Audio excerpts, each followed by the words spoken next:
Is there a motion to come out of the executive session? But help us to language when we get to that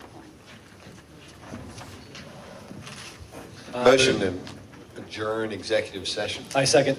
Any discussion? All in favor of adjourning executive session, signify so by saying aye. Aye. All opposed? All right, we're adjourned to the executive session. Is there a motion for adjournment? I motion to adjourn work session. Seconded.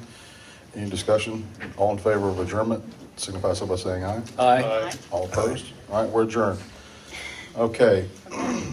Welcome to the August 27th, 2013 regular meeting of the Brookhaven City Council. Is there a volunteer for an invocation? Anybody like to give one? Aubrey?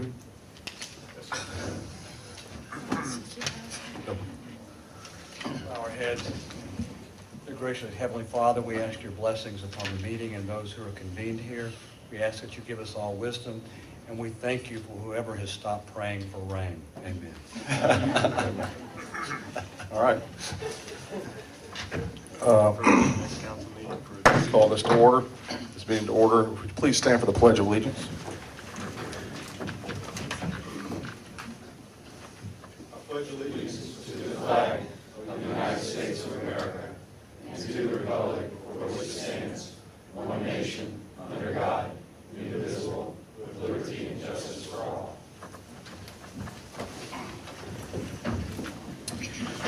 All right.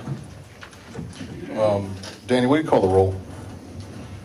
Councilman Joe Gebbia, District 4. Here. Councilman Bates Madison, District 3. Here. Councilman Jim Iyer, District 2. Here.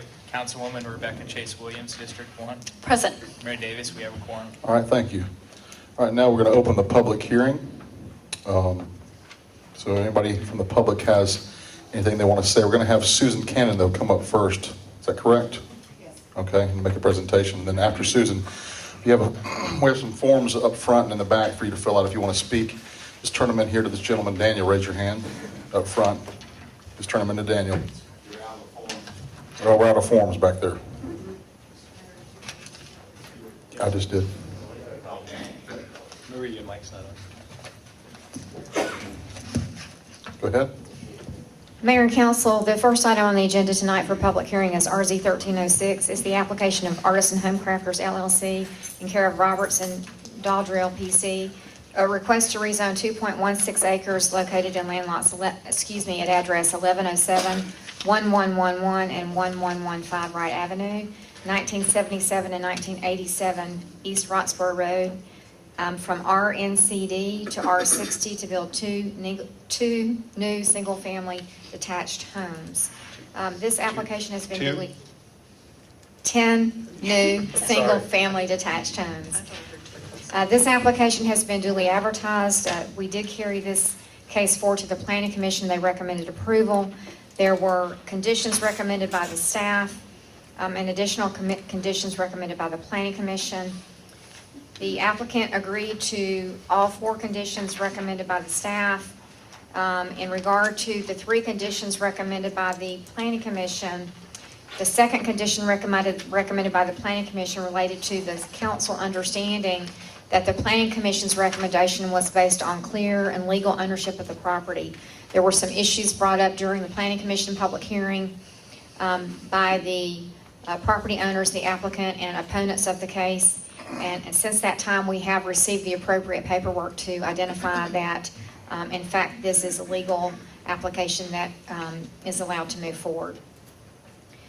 Without going into the full staff report, during the work session, the council expressed some concerns relative to the right-of-way needs and also to sidewalk needs that may be required as a result of this application. And I believe there is sentiment for you all to discuss as to relative to whether or not you wish to move forward with the public hearing.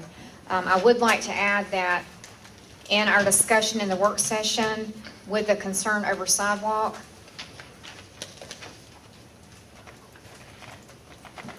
condition number 2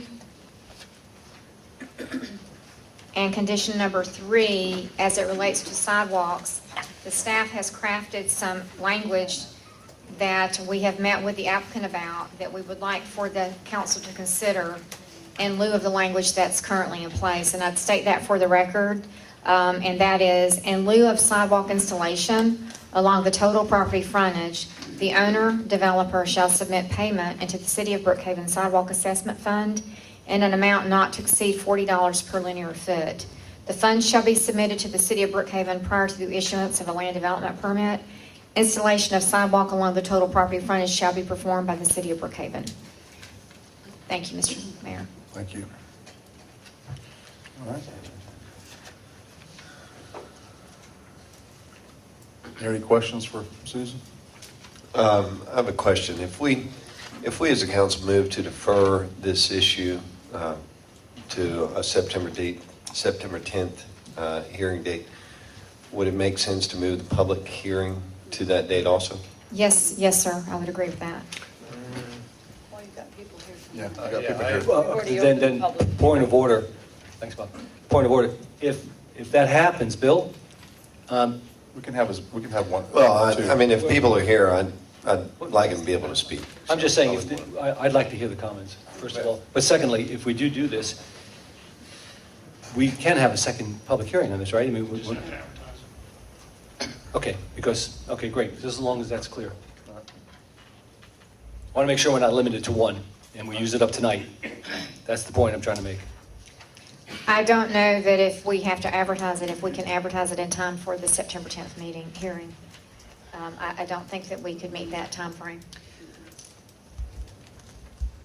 The public hearing that we're holding tonight was duly advertised. Correct. Okay, so if the council, Bill, if the council holds the official public hearing this evening, we could advertise for yet a second hearing for this matter. I guess your But issue not is as a that, public hearing, but Okay. this constitutes the formal public I got you. hearing that's been duly advertised. So if you want to close the public hearing and then reopen it at a date certain, could they do that? Yes, okay, you could suspend it, that's within the, the. After we've heard comment? No. Okay. No. No?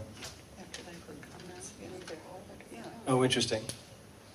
correct. They can hear comments, and then they can suspend the hearing and to a Okay. date certain to reopen it. Which would be in 2 weeks. 2 weeks. So it'd be the Yes. same public hearing, but only suspending it. Right. We conclude, I like that. Right, but we can advertise that as Right. such, but not as the official public hearing because that requires so And many then, days. and then you're not in advance, but- restricted to the 2-week notice on the Correct. advertising. That's sweet, that works well. So I have not provided the staff report. So do you desire for the staff to give the presentation at this time?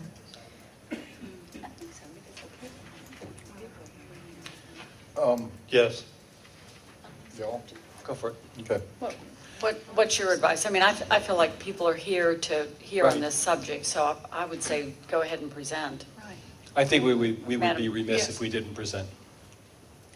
Go ahead. Okay, could you place the surrounding property map on the overhead?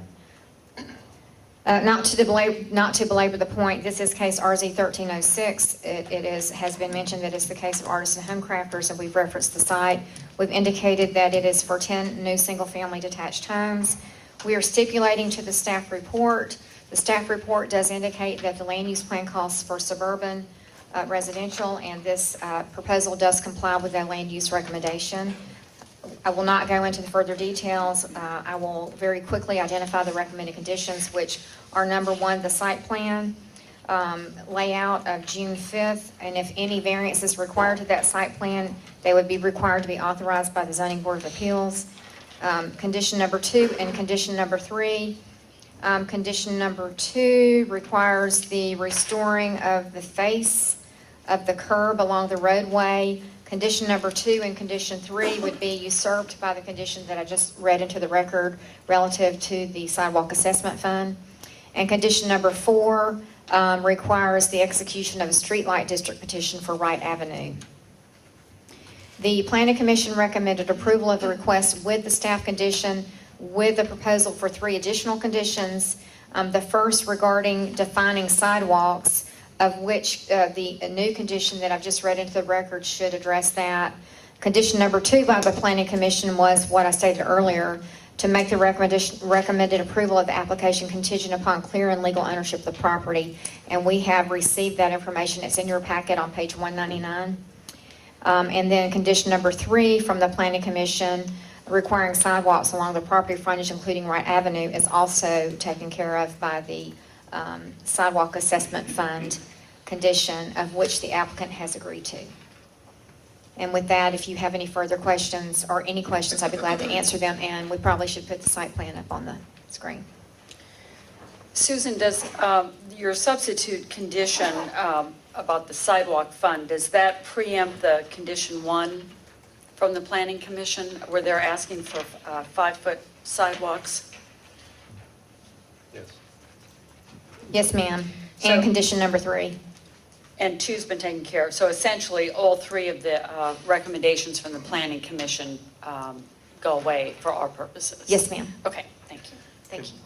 Can you state your proposed, I've got half of it, your proposed sidewalk condition that sort of wraps all those together? Yes. In lieu of sidewalk installation along the total property frontage, the owner or developer shall submit payment into the City of Brookhaven Sidewalk Assessment Fund in an amount not to exceed $40 per linear foot.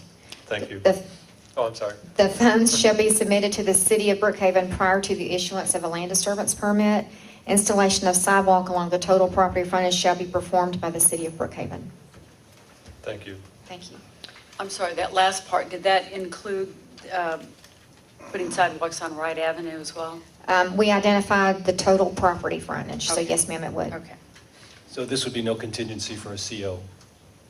It's tied to the land disturbance permit. Okay. All right, Thank you. thank you. Well, You got one more question, Jim? We're just trying to make sure I we have get this language. Okay.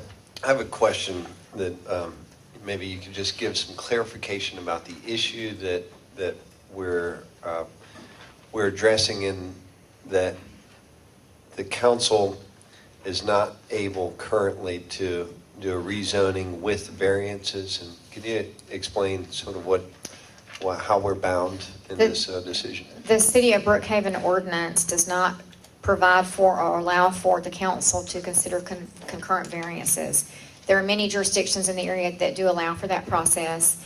And since that is not a provision in the ordinance, the route for that is to the Zoning Board of Appeals. And that's the reason for that clarification point in condition number 1. We did reference the site plan as being a condition and it being in substantial accordance. And if any variances are needed, the route for that is to the Zoning Board of Appeals. Our current regulations don't allow for it. And so with a resolution, or if we had the chance to revisit this ordinance as a council, we potentially could address both issues that needed to be addressed for this site plan That is correct. at a future date. That is correct, and that would actually be a text amendment, which would require zoning procedures and would go through the public hearing process. Right. Planning Commission and Council. Okay, Thanks, thanks. Bates. Thank you, Susan. Thank you.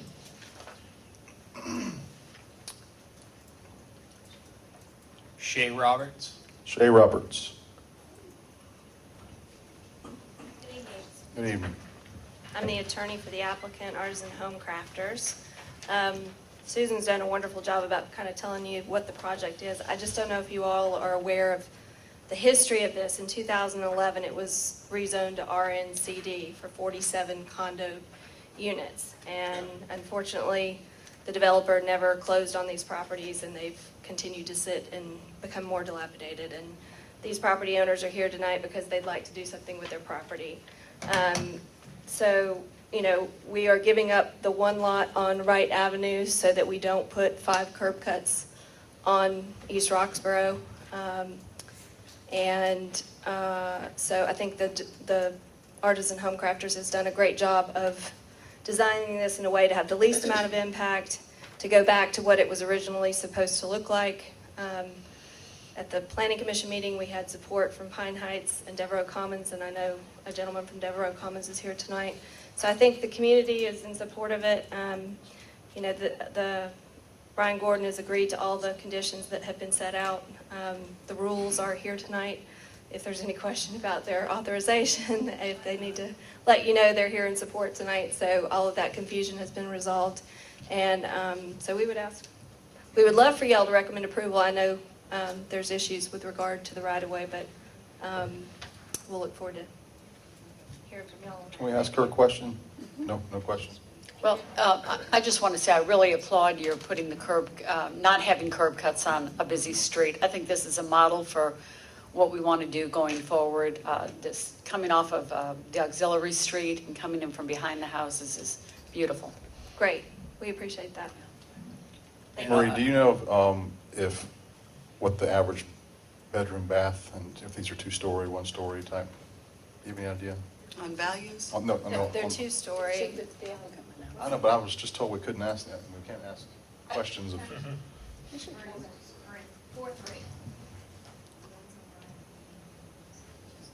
I don't think Brian minds answering any of those questions. Susan. We're just Susan's not more- supposed to ask Right. questions They ask the- during the public, because we can't ask citizens questions. I don't want to appear to give. I actually asked that question of, So we can ask staff. of the homes on Roxborough, and the homes on Roxborough, the first floor 1,500, but they're 2-stories, so the heated floor is 3,000 with a basement. They're On Roxborough, we did not discuss Wright Avenue. Okay. They would be the same. We would look to do all of them, 4-bedroom, 3 baths, on basements, craftsman style house mixed with some Tudor, some brick and stone on the facade. Basically, very similar to a lot of the homes that we've already built in the city. Thank you. What was your name? Brian Gordon, And you're with? Artisan Homecraft. Thank you, Brian.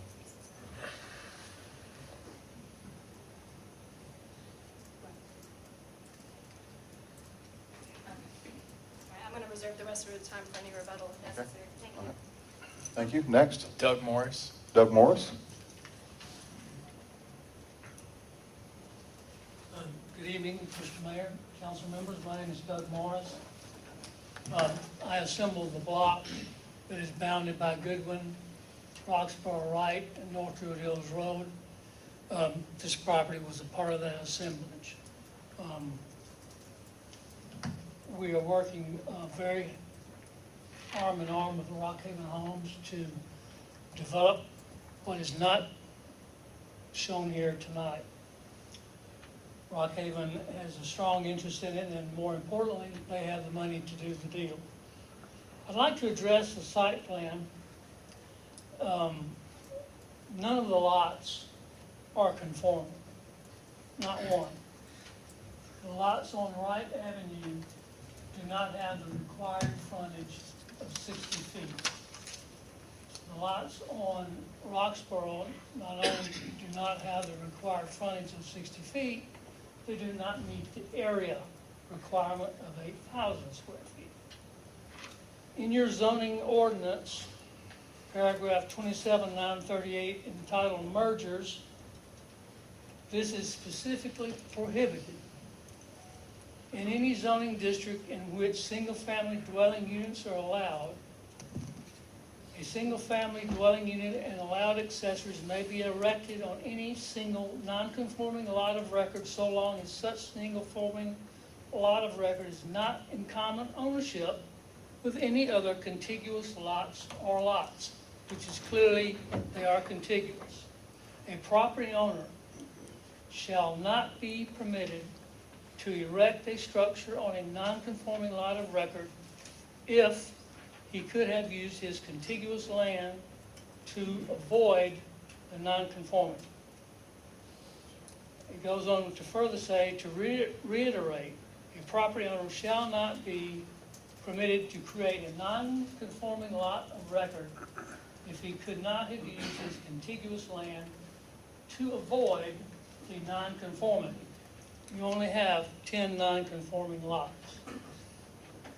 The other issue I would like to bring to your consideration is the near-term horizon of infrastructure costs for the city, specifically as it relates to the widening of Roxborough Road. When I had the property rezoned in DeKalb, one of the conditions was that I donate at no cost to the county, now it will be the city, 30 feet of additional right-of-way that will be used as a vehicle lane and a bike lane. That 30, You have more time. that 30 feet aligns itself with the additional 30 feet that the developer of Devereaux Commons gave to the city, to the county some time ago. So it would have been a continuous 30-foot additional right-of-way for the improvement of Roxborough Road. One quick thing, the lot, front lot distance on Roxborough is 30 feet. If the city were to decide to improve Roxborough Road, the new right-of-way would go right up to the corner of the homes, and you would be faced with an astronomical cost of acquiring the right-of-way. I think that if you rezone this for anybody, the condition of zone should be the additional contribution to the city of the 30 feet of additional right-of-way. Thank you very much. Thank you. Next. Glenn D. Dito. Glenn Dito. Tito. Mr. Mayor, council members, my name is Glenn Dito. I live at 2013 Wrights Mill Avenue, which is in Devereaux Commons, which is immediately across the street from the proposed development. I'm a Devereaux Commons HOA board member, and I'm here tonight to speak in favor of this proposal. Our neighborhood supports this wholeheartedly. The gentleman that just spoke has a terrible relationship with our neighborhood, as well as that of Pine Hills. It's been an off and on constant discussion, battle, etc. with this gentleman over this particular piece of property for probably 4 to 5 years. We are very much in favor of updating the homes that are on these particular plots. But we want to see that done in a very responsible way. And this proposal, we believe, addresses that. And one other thing that I think is important for the council and the mayor to recognize is that this original rezoning application that was authorized by DeKalb County is a big reason why our neighborhood overwhelmingly supported incorporating Brookhaven. That original rezoning process was such a foul taste in our neighborhood's mouths that we overwhelmingly supported the incorporation of Brookhaven. So with that said, we would like to see this proposal move forward as quickly as possible. And with respect to the rest of the land, we'd like to see it developed by this gentleman here, Mr. Gordon, or someone besides this guy that just spoke. Thanks. Thank you. Next. I have no more cards on this matter, Mayor. All right. Anybody else want to speak on this Wright Avenue Roxborough development? Ronnie? Just a little bit, and then I'll reserve my time. I'm Ronnie Mayor. Good evening. As a community leader, I don't know if we have a say-so, but I personally, as a community leader, would like to see a little more of some stone or some brick on these craftsman style houses.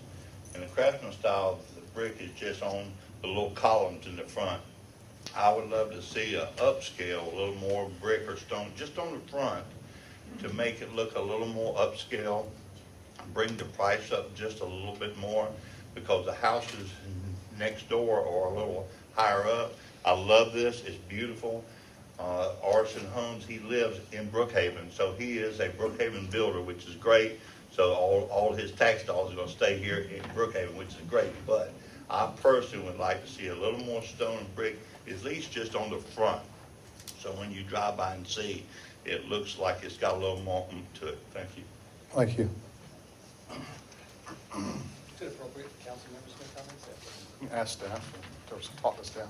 Is it appropriate for council members to make comments after? To each other. What I would, Go ahead, excuse me.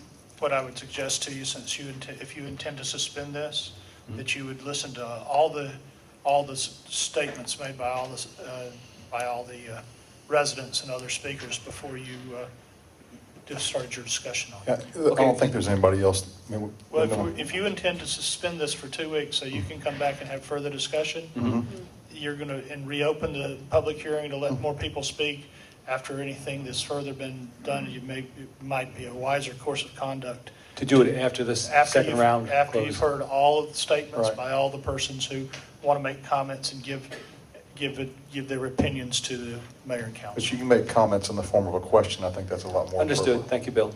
Yes, sir. I'm fine. Okay. All right. Any more comments on this issue? Thank you. What you got, Daniel?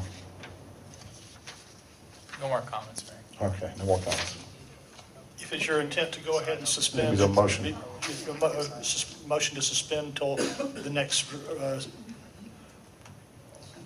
Motion to suspend the public hearing on this ordinance, on this application, until the next council meeting. I so move. What? I can't make the motion. You got to make that. I move that we suspend this public hearing until September the 10th, when we get our final updates from Susan and Marie, and allow the public to have further comments on this if they so wish. Is there a second? Seconded. Any discussion? All in favor of suspending the public comment portion on this section of the public hearing, signify so by saying aye. Aye. All opposed? All right. This portion of the public hearing is suspended. thank you, Mayor. All right, we have two more items. But we're going to defer this item, is that correct? Yeah, but not during the public hearing. Yeah.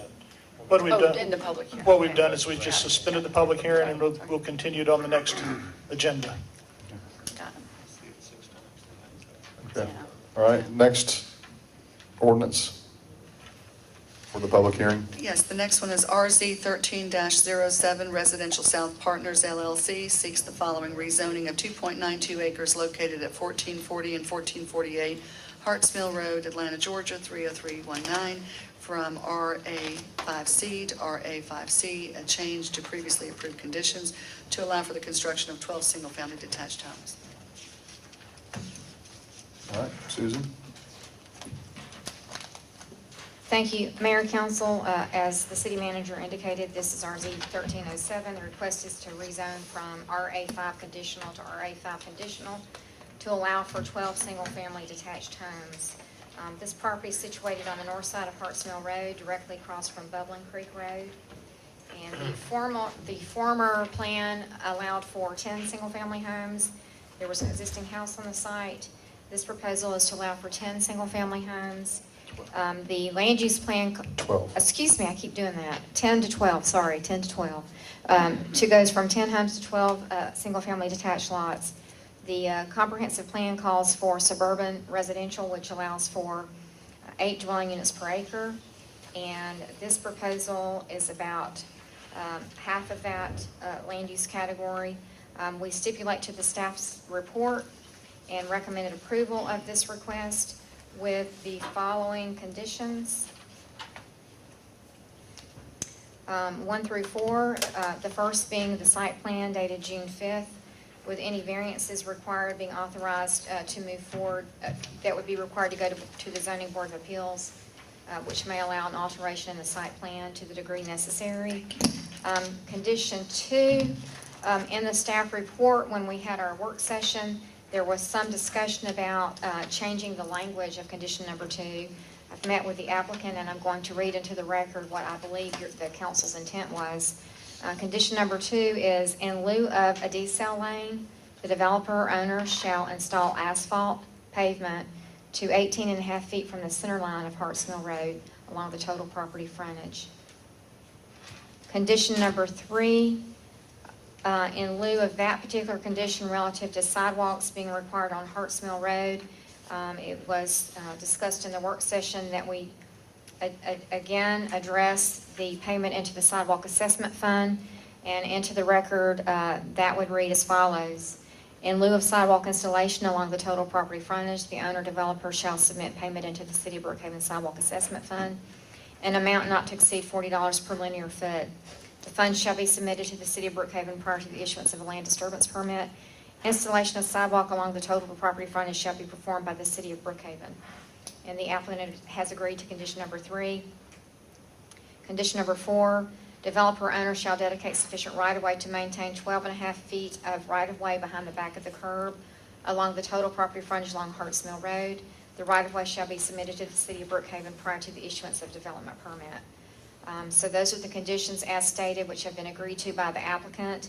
The planning commission hearing was held. The planning commission recommended approval of this request. If you have any questions, I'll be glad to try to answer them.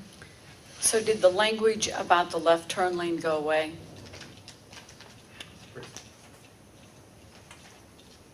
Yes, ma'am. Okay. And Read your number 2 again. Number 2 has been reworded to say, in lieu of a decel lane, the developer owner shall install asphalt pavement to 18 feet from center line along the Harts Mill Road property frontage. And then there's, the rest of that sentence is deleted. Could you just, I know there's some of the residents here, just explain what the impact of that is? I'm actually I think Richard probably should address that relative to the decel that is gone and what is proposed. Is he here? Oh.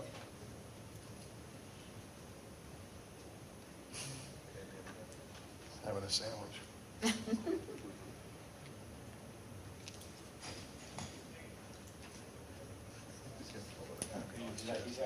Do any of you do you need this wording for any purpose? Yeah, Okay. if you want us to enter Okay. it in there. Okay. Give it to Daniel. Uh-huh. Well, Councilwoman Williams is asking about the impact and effects of the changes that we made relative to the decel lane change.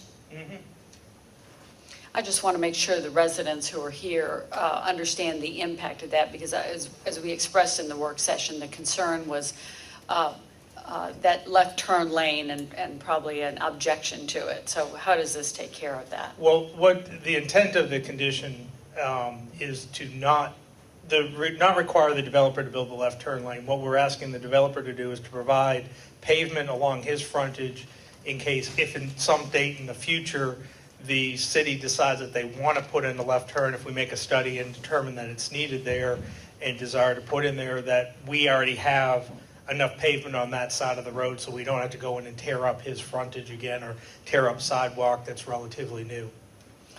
all right. But any of that action would have to be authorized further down the road? Yes, that would be Okay. authorized further down the road. That doesn't come with this zoning No. here? Okay. No. Thanks, Richard. You go back and finish your sandwich if that's what you're doing. Or hiding, and maybe we're just hiding, one of the two. Either you're having a sandwich or you're hiding. All right, Susan, anything else? I don't have any further comments unless you have some questions. I think I don't have any. Went through this in the work session pretty well. All right, Thank you. Anybody from the audience wants to make a comment about this issue? I have some cards, Mayor. Okay. Judy Shipman. Hold. Oh, the applicant's got to talk first. Okay. Sorry. Well, I have to. No. Good evening, Mr. Mayor and the rest of the council. My name is David Smith, and I'm the owner of Residential South Partners. My name is David Smith, and I'm the owner of Residential South Partners. I apologize, but my attorney had a conflict tonight and wasn't able to make it, so y'all are going to have to hear me speak. But I'm here seeking a rezoning of 2.92 acres located at 1440 and 1448 Harts Mill Road. We're trying to rezone the property from RA5C to RA5C. Basically, the change is the previous change on RA5C was the same amount of land, but it was 10 lots. And the reason why it was 10 lots is because the existing owner has a home on the property and they wanted to keep the residents. Since that time, they've decided to vacate the property after they sell, so we were able to fit a couple more lots in there, and that's what took it from 10 lots to 12 lots.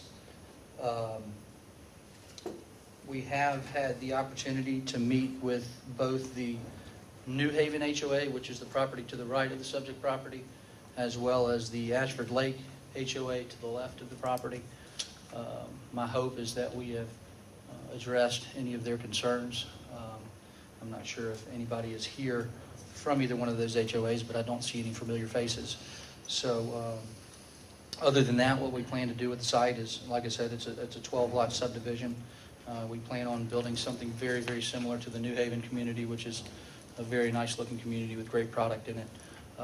Approximately 3,500 square foot homes, 4 bedrooms, 4.5 bath, 2-car garage. The majority of them will be basement homes, some will be slabs, and we'll be using all the homes will be 4-side brick, stone accents, etc. No vinyl siding or anything of that nature. Other than that, I can say, we have reviewed the staff's recommendations and we're in agreement with, we don't have any issues with their conditions that have been proposed. What do you think is the price point on these? I would We say can't- the last resale in the New Haven community was right at $650.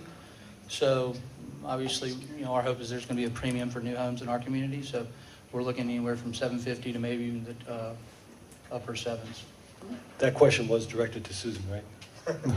Let me ask Bill and Bill.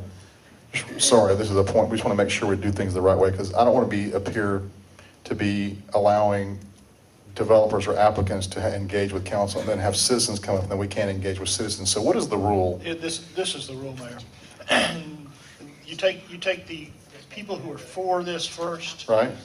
They get a total of 10 minutes. Right? Then you call for those who are against. Mm-hmm.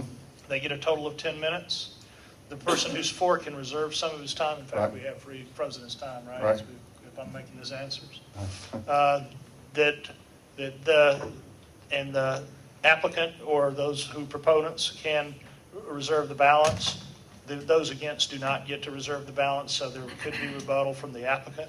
All right. After that point in time, you close the public hearing process of it, and then you can ask questions of both staff as well as anybody else that you want to ask questions for. You could call the public up and ask them questions. You could call the applicant up and ask them questions. You can call staff up and ask them questions as part of your discussion on After making it. they've had their speaking part. Okay. Yes, sir. Make- But that's the methodology. You will get an opportunity to ask the applicant any questions that you desire to, but you should go ahead and give the proponents and the opponents the opportunity to speak unfettered during their time periods. Gotcha. So, you want to retract that question, hold it till later or something? I'll just defer it to later. And this is really, we haven't done many rezonings here as a council yet. They've been through the ZBA and there's the planning, but, so this is kind of new. We want to make sure we don't do anything that appears to be biased towards one side or the other. So that's why we're trying to make sure we do it the right way. So we'd love to be able to ask everybody questions all the time. This has been an issue from our first meeting. We couldn't engage with residents and we were all kind of shocked to learn that, but we have to make sure we do apply the same rules to everybody coming before us. So thank you. You're welcome. Thank you. Next, Judy Shipman. Ms. Shipman. Proponent. Go on.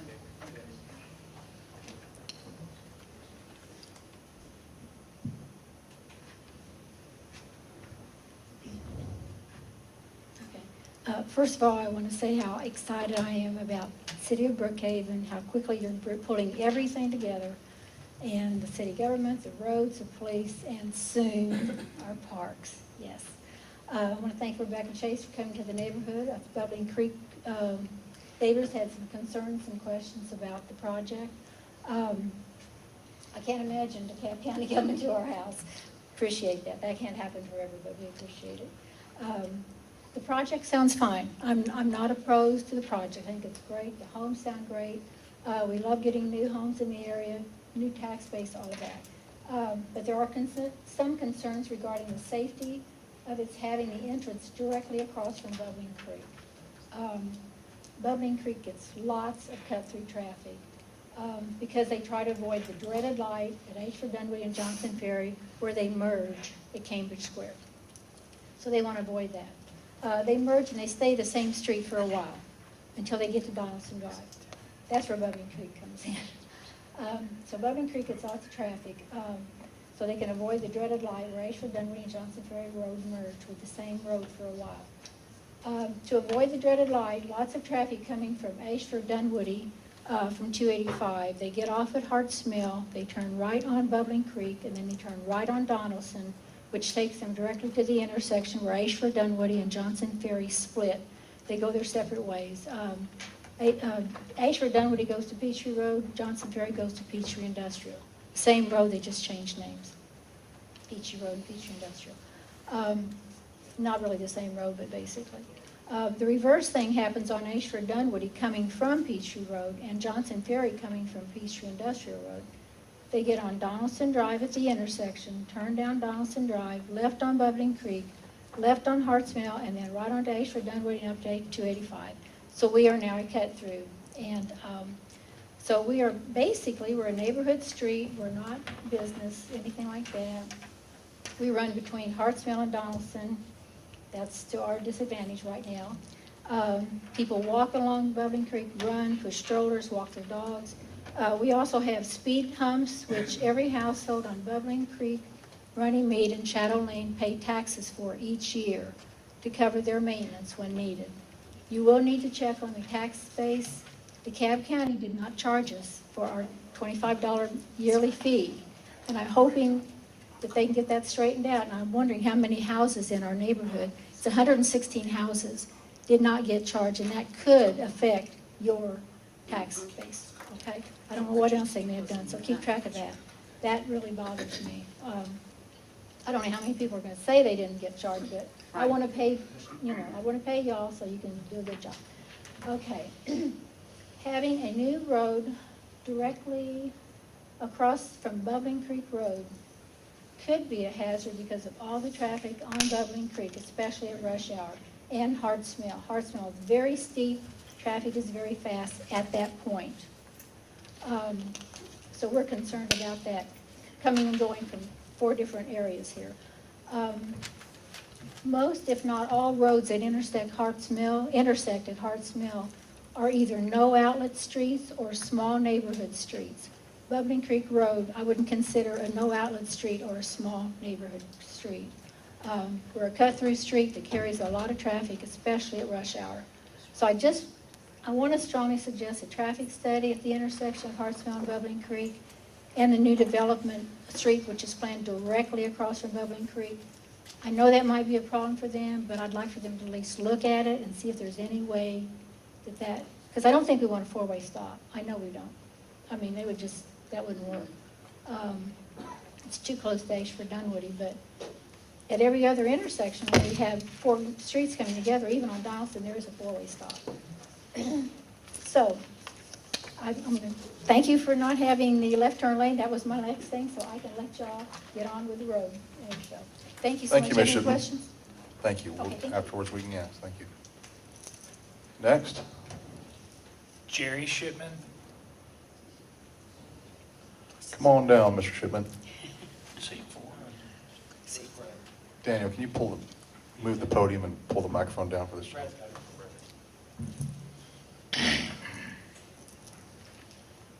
am pretty fast, and I might be able to have y'all heard without the mic. I am Jerry Shipman, and I live on Bubbling Creek, and I have for 44 years. And at this point, I want to break the mic.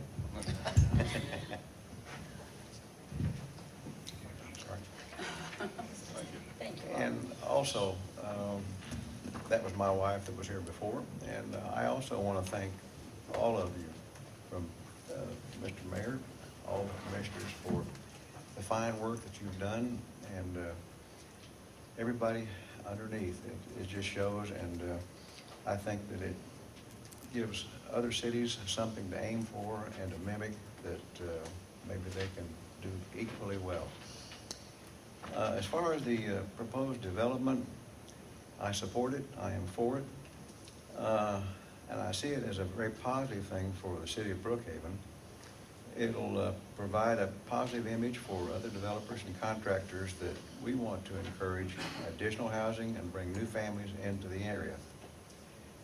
The city will, of course, realize additional tax and permit revenues, as well as bring income as families move into the area. And I think that's a good positive. And now some of the observations, traffic, Judy already expressed some of our concerns about that. And I'm glad to see that the left turn lane has gone away on Harts Mill from on Bubbling Creek. With the 12 new homes, I think we will probably have additional traffic from that as well. We can endure that.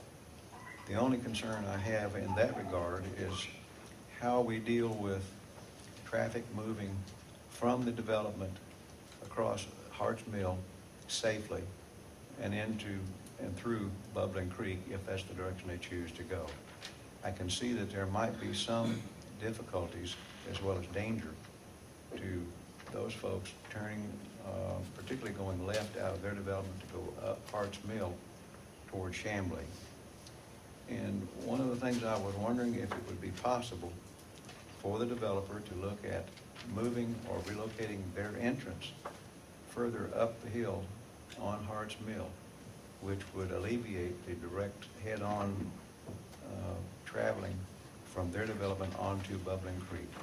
And I've not seen the topo, so I don't know if that's even feasible or not. Absent that, I was wondering if that perhaps a traffic impact study for any possible changes could be made to the Harts Mill, Ashford Dunwoody Road location to investigate extending the left turn lanes onto Ashford Dunwoody from Harts Mill. That's it. Any questions? If we have any, we'll ask after the section is closed. But thank you very much, Mr. Shipman. Appreciate Thank you. it. Thank you.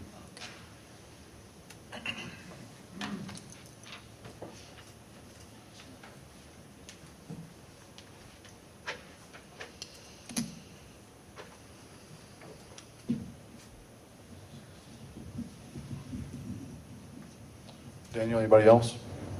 Mayor Davis, I have no more cards in support of the item. Mhm. I ask that you ask the audience if anyone else would like to speak in support. Is there anybody else who just wants to speak in support of the project application? Miss Ma'am?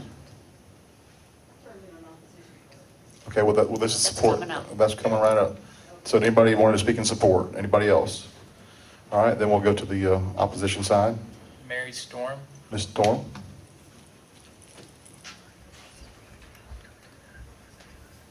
I believe she lives on Bubbling Creek as well. Old-fashioned.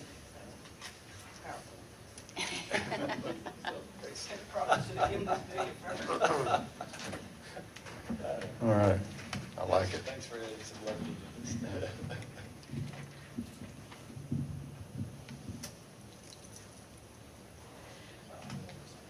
My name is Mary Storm. I live on Bubbling Creek Road as a 36-year resident, and I guess I marked the wrong thing because I'm actually not in opposition. I'm in support of building the houses. The thing I'm in opposition of are probably the same things that other people have talked about, and thank you for the left turn lane, putting that on hold right now. I am opposed to the entrance across from Bubbling Creek Road. I believe that it creates a hazardous, and other people also, hazardous condition, more for the new residents than it does for the present residents on Bubbling Creek Road. I guess I probably shouldn't tell this, but I came down Harts Mill Road just to see right before I came to this meeting, and it is on a hill, and I just took my foot off the gas, and within just a few seconds I accelerated from the 35-mile-per-hour speed to 45. Right there, slap the cuffs on. You're right, you shouldn't say it. I know, I hesitated to say that, but I had to anyway. And they would have to cross two lanes, and I believe that a lot of the residents in the new development would be crossing the two lanes because you go down Bubbling Creek, as Judy Shipman said, and you turn up on Donaldson, and you go to the Publix and all the shops and so forth in there. So if there are any Dodge Dart salespeople in here, I would like to recommend that you might want to contact these new residents when they move into the houses, because they're going to be darting a lot and dodging traffic. So like Jerry said, I also would like to recommend to move the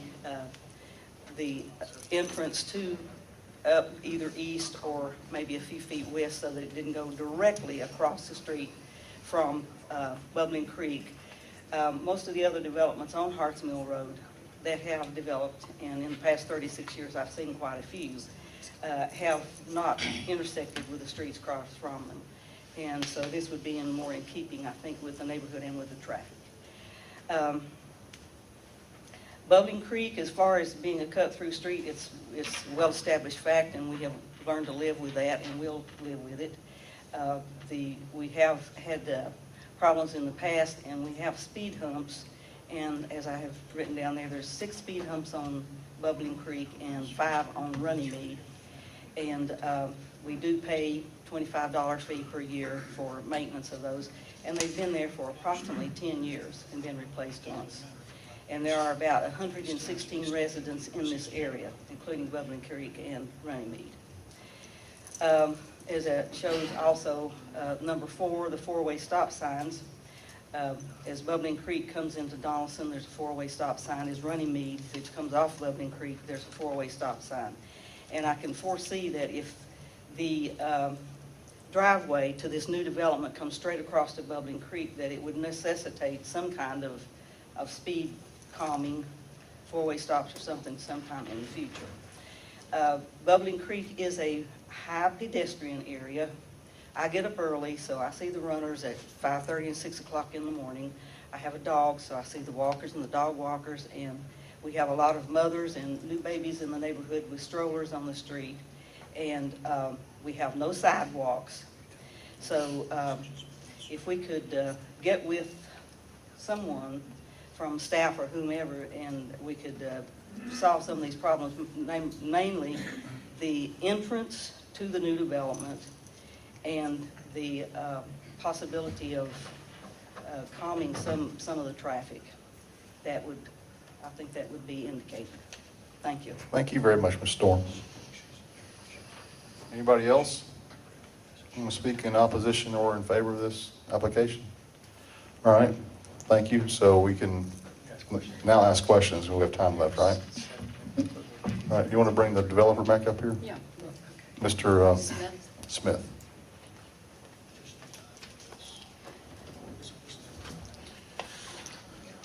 Rebecca, you want to go? Yeah. Mr. Smith, you've heard some of these comments here. Did you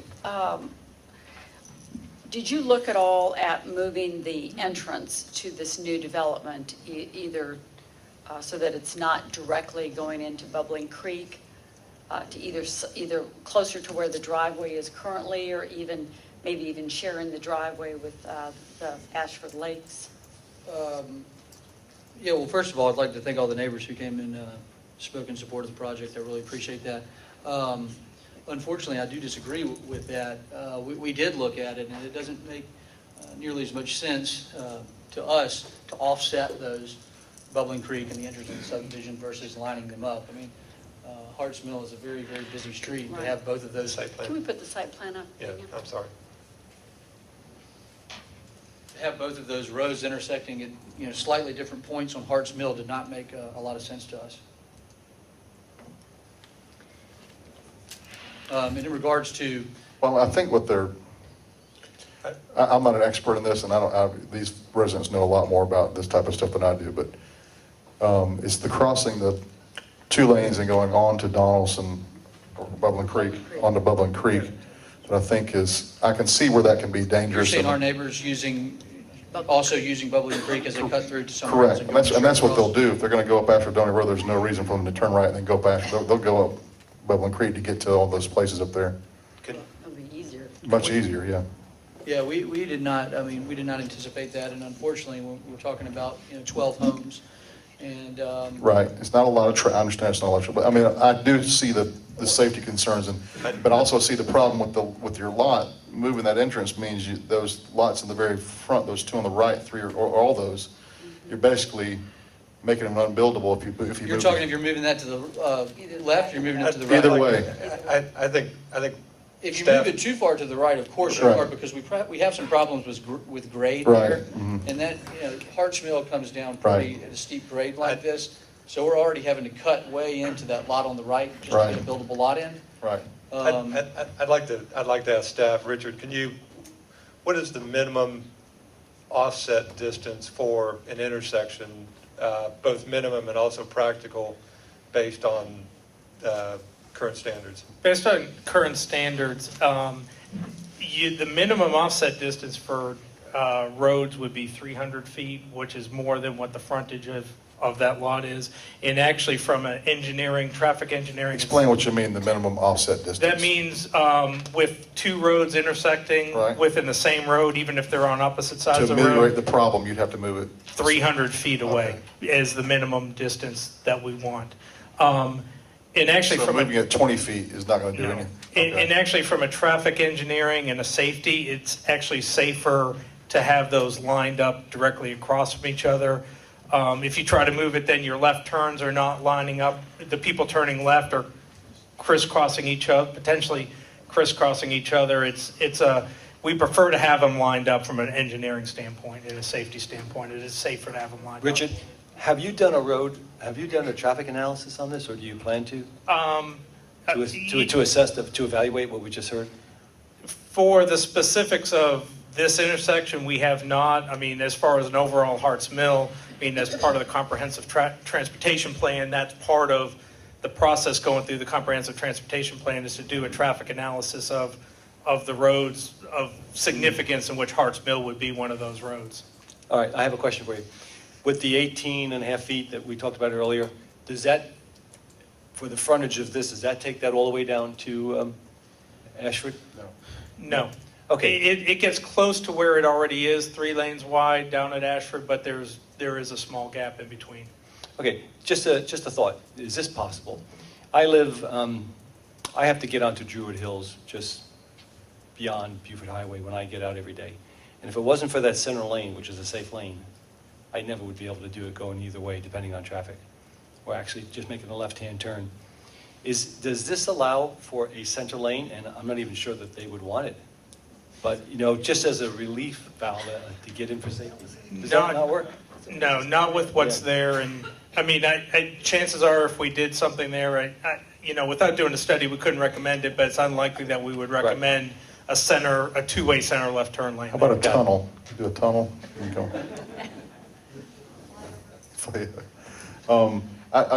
The comment that Mr. Shipman made about extending the left turn lane onto Ashford Doney from Harts Mill, I thought was a good point. Is that something that would be something we would look at through the comprehensive transportation plan and through future studies in that area, and it's definitely something that should be looked at as a city. Also, for the builder, Mr. Smith, it was zoned for 10 units before, and you say that you're going to 12 because the house. I went up there door to door. I remember this place, and there's also a separate structure that's about the size of a house. There's really 2 buildings up there separated. That's correct. Right. They have, main dwelling, and then I think I don't know if it's a detached garage with some living space above. I'm not exactly sure. Right.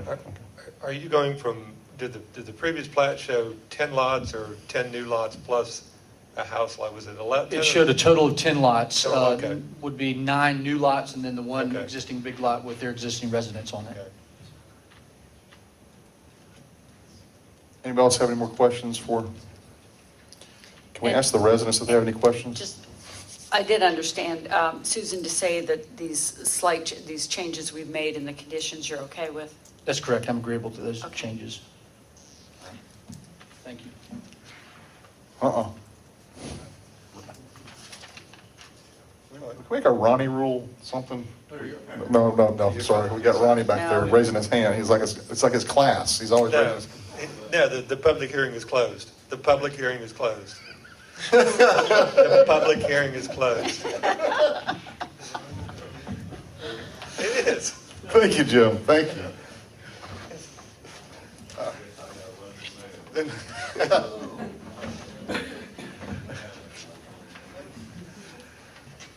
Okay, anybody else?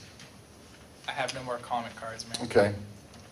Public hearing is closed, Ronnie, but this was the section that we reserved to ask questions of the residents and the builder. All right. Anything else, folks? I want to make sure that Richard took down notes when the residents were saying that they some of them were not billed for the speed humps this year on Bubbling Creek and Running Mead, despite 10 years of billing on them? Tax So evasion, let's check speeding, those out. is, Oh, okay. Yeah, we don't want to leave any money on the table there. tax evading, speeding, we've got quite a You crowd. gave in up the there. right when you didn't get it. Yeah. Barred by latches. Okay, thank you. Next, we have one more item on the public hearing agenda, right? Yes, Mr. Mayor, this is, Not the public hearing, when the public hearing is closed. Mr. Mayor, have you officially closed the public hearing on that matter? And remember, we can't call out from the audience any questions or anything like that. If you want to be recognized, you can pass a note up or something, but we can't call out from the audience. Can we have one more item?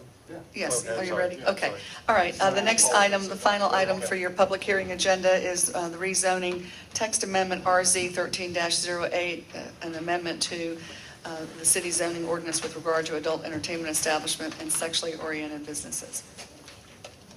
Mayor and council, as the city manager indicated, this is RZ 1308, which is a text amendment to the zoning ordinance. The purpose of this text amendment is to provide for continuity between the city code and the zoning ordinance. This application or this text amendment has been duly advertised and was heard by the Planning Commission. The staff recommends approval and the Planning Commission recommended approval, and Attorney Scott Berthold is here tonight on behalf of the city to make a presentation. Thank you.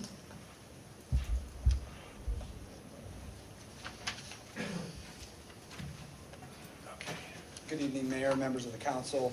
I want to bring you up to date on the status of, get that up a little bit more. There you go. On the status of the update of the city's code.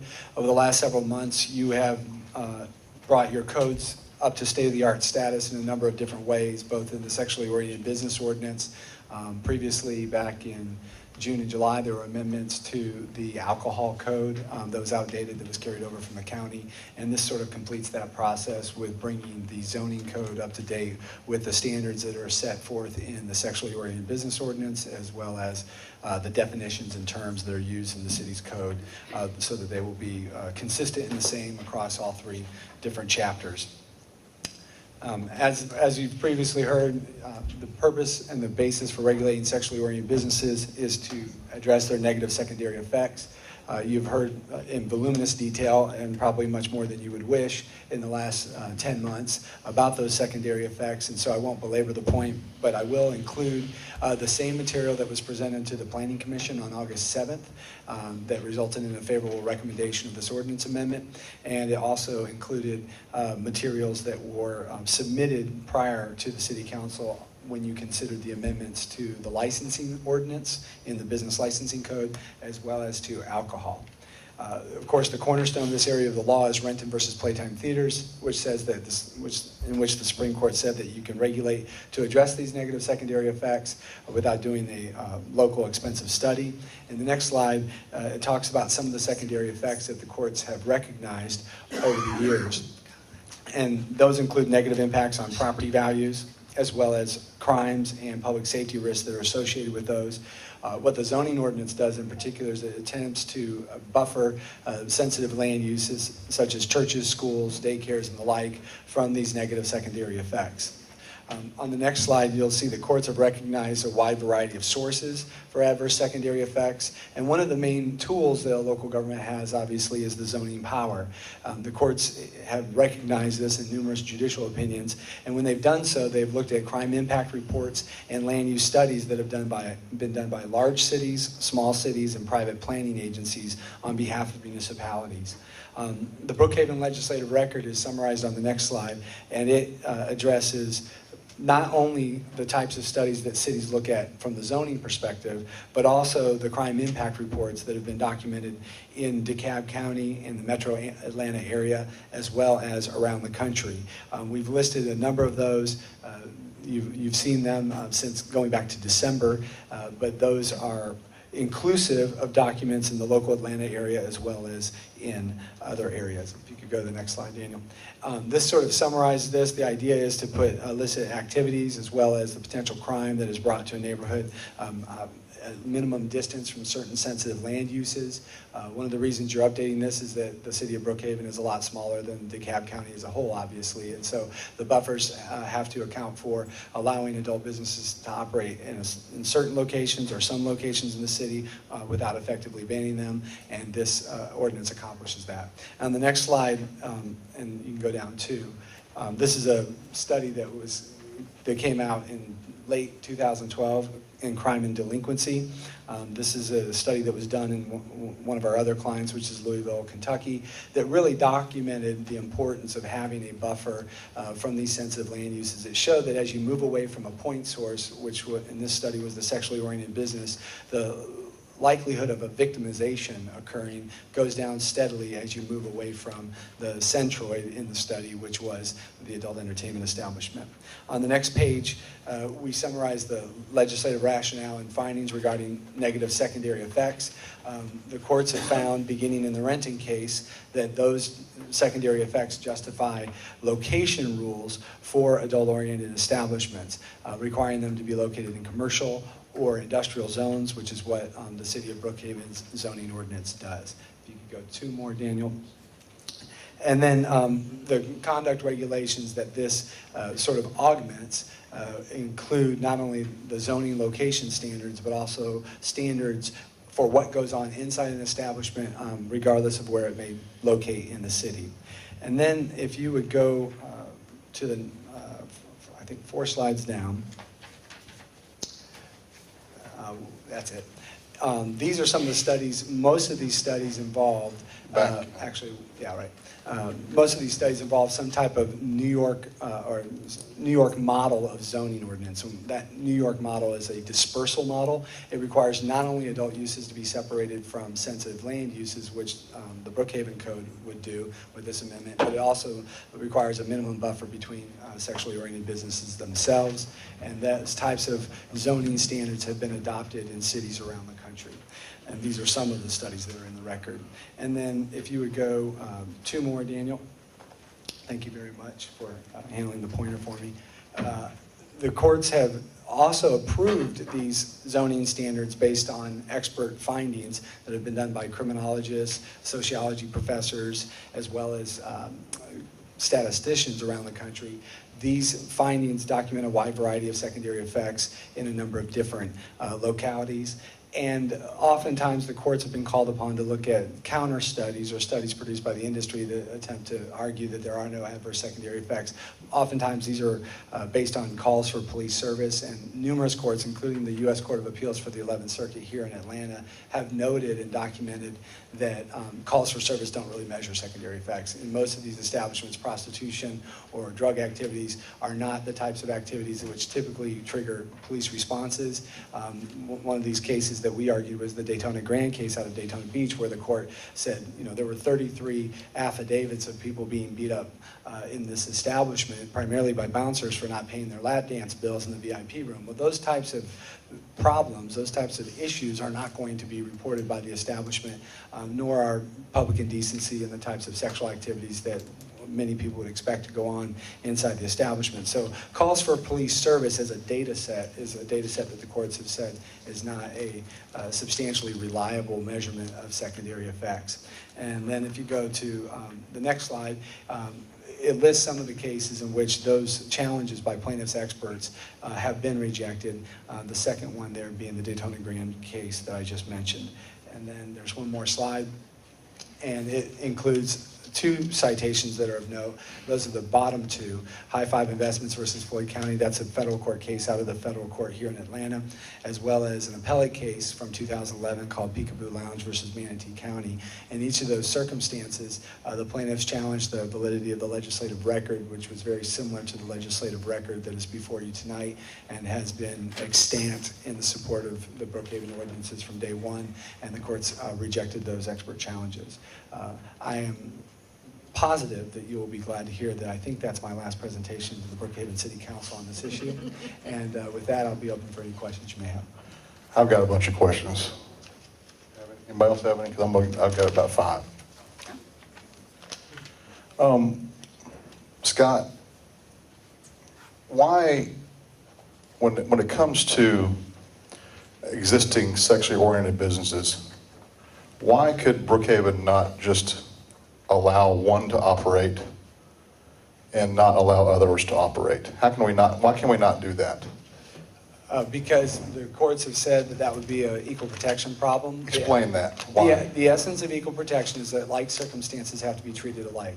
And cities have tried to do that, and they've tried to do that unsuccessfully. What have they tried to do? They've tried to say, let this pre-existing business operate as is, and we'll just stop the next business that comes in. Or we'll allow the next business to come in, but they have to comply with a no alcohol rule. Or they have to comply with different standards for operation. And the courts have rejected that as a violation of either the First Amendment, because it proves the secondary effects concern that the city has in preventing certain activities is not justified, or more clearly as an equal protection problem, because you have two people or two entities that are similarly situated. They both want to operate in the city as a sexually oriented business, and one standard applies to one and another standard applies to another.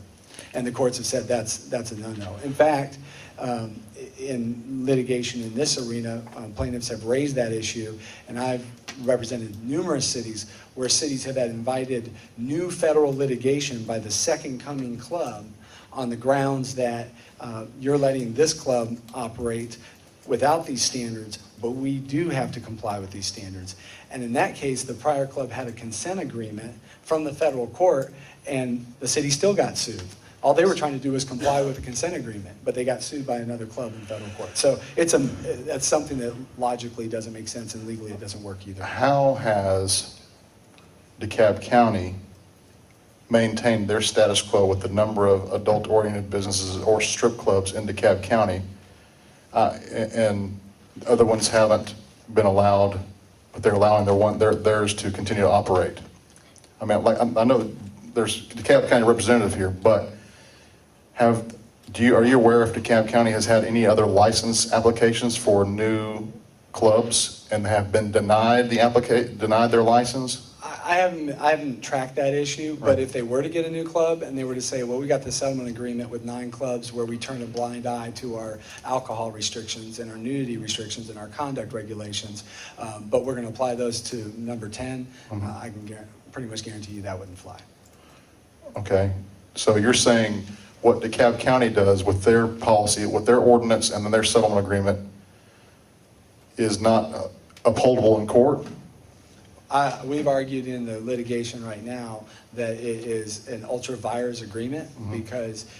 Explain that, please. Meaning, ultra vires means beyond the power, meaning beyond the authority of the DeKalb County Council. It entered into an agreement in 2001 and then an amended settlement agreement in 2007, and it purported to be for 15 years.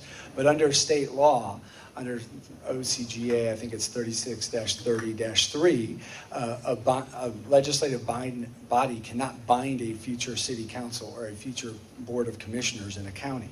They can't do that.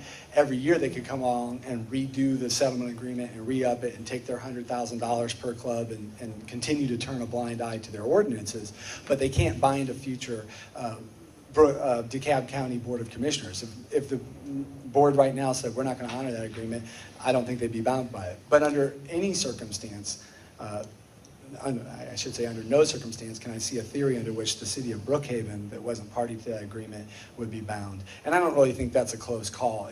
We've raised that in litigation that agreement's not binding on the city. Let me ask you this. Why could Brookhaven, if our goal was to allow an existing business to continue to operate, why could Brookhaven not make a zone or zone an area for a particular type of business, like an adult-oriented business, to continue to operate, and then protect the rest of the city through zoning, saying you can't have them in any other areas of the city but where they're presently operating? Why could Brookhaven not do that? Or could we do that? If I understand your question, Mayor... You can restate it however you... Yeah. Well, there's two things. Number one, from a zoning perspective, nobody's being required to move. Under this ordinance, as well as the other ordinances, all lawfully established sexually oriented businesses are allowed to stay where they're at. There's no amortization clause requiring a forced relocation to a new zone. So that's the first thing you need to know. The second thing is, if you wanted to create a zone, and in a sense you sort of do, you have the C2 zone, you have the M zone, where adult entertainment is allowed, you can allow it in those zones, but you have to have sufficient sites.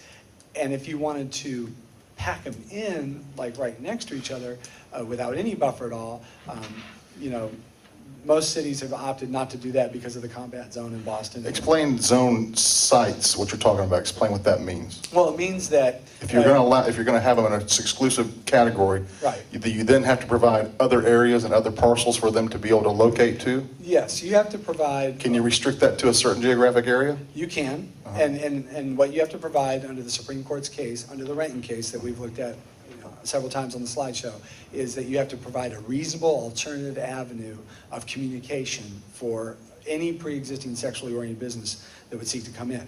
But one of the concerns at the beginning was, oh, you're not going to get any new sexually oriented businesses. Well, obviously you already do. You already have a new sexually oriented business that's operating right on the road, right on Buford Highway, near the pre-existing sexually oriented business, which is the Pink Pony, and of course, they've been cited in their municipal court defending against those citations. So the idea that you can kind of ignore this because no more will ever come is disproven by your short history as a city, and is also not a long-term strategy for controlling secondary effects in the city of Brookhaven. Okay, so if we had an ordinance, if our ordinance regulates the sale of alcohol when combined with nude or erotic dancing, you can still operate as a nude club but without alcohol, correct? Yeah, you can still operate as a sexually oriented business. They can offer that service. But just like Johns Creek and the city of Doraville and the Fulton County itself, all of those entities, all of those local governments have ordinances that prohibit the combination of adult entertainment with alcohol. So when the city of and so does DeKalb County. That's what is on DeKalb County's books even today, is a prescription or a prohibition on alcohol in adult entertainment establishments. And they adopted that after making several findings and doing a local study that they describe in their preamble to the current code. You can pull it off of Muni Code about those negative secondary effects from the combination of the two. So it's actually on the books. The unique situation with DeKalb County is they are being paid by the clubs to basically give them a pass on those provisions. Last question, and it's a question I've heard from residents, and one resident in particular asked me this question. Why can't we allow, and I'm going to use the name because our ordinance is not specific to any business whatsoever, obviously. Why can't we allow the Pink Pony to continue to operate while at the same time protecting my neighborhood from any new strip club or adult-oriented business opening near my neighborhood? Why can't we have both? Why can't we say let them operate, but don't let them allow to operate anywhere else? Because that's what I've gotten from some residents is I'm fine with letting a club that's existing operate and continue to operate as long as I don't have one in my backyard. Well, how is that not possible to allow under the law? Well, two things about that. They are allowed to operate, like I said. Right. They're allowed to stay where they're at in the zoning district that they're at, right, provided that they are lawful.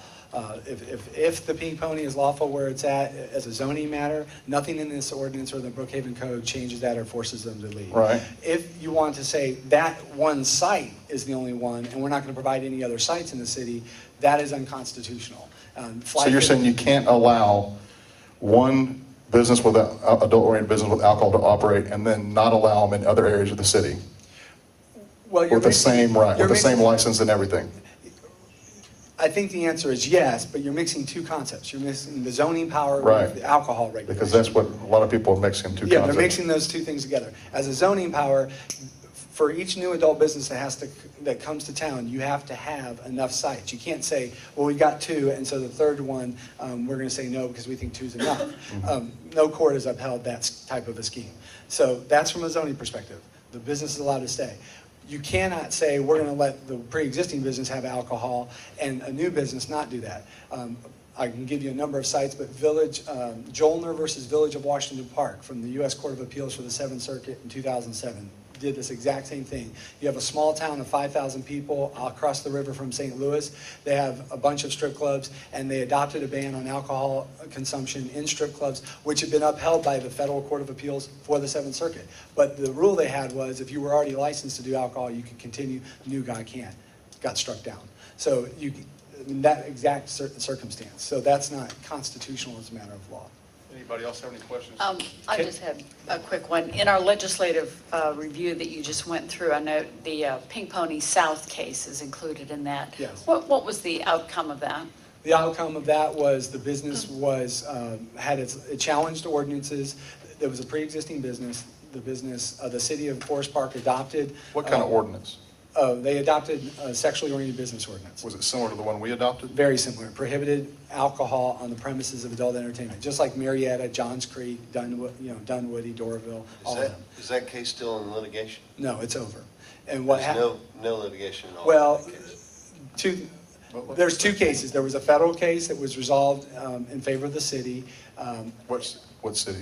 The city of Forest Park. The city of Forest Park. And then there was a state case that was also resolved. They revoked the business's license for violating various conduct rules and certain activities on the premises, and that was upheld. And so all the litigation was over with the exception of a case called Walleye versus City of Forest Park, and that's kind of relevant because it came out July 1st, 2013. That was the property owners, after the businesses were closed down and were no longer operating, after the property owners sued and said, well, this is zoned for adult entertainment, and we lost the value of our property. This is a taking, a regulatory taking, because you banned alcohol through your ordinance.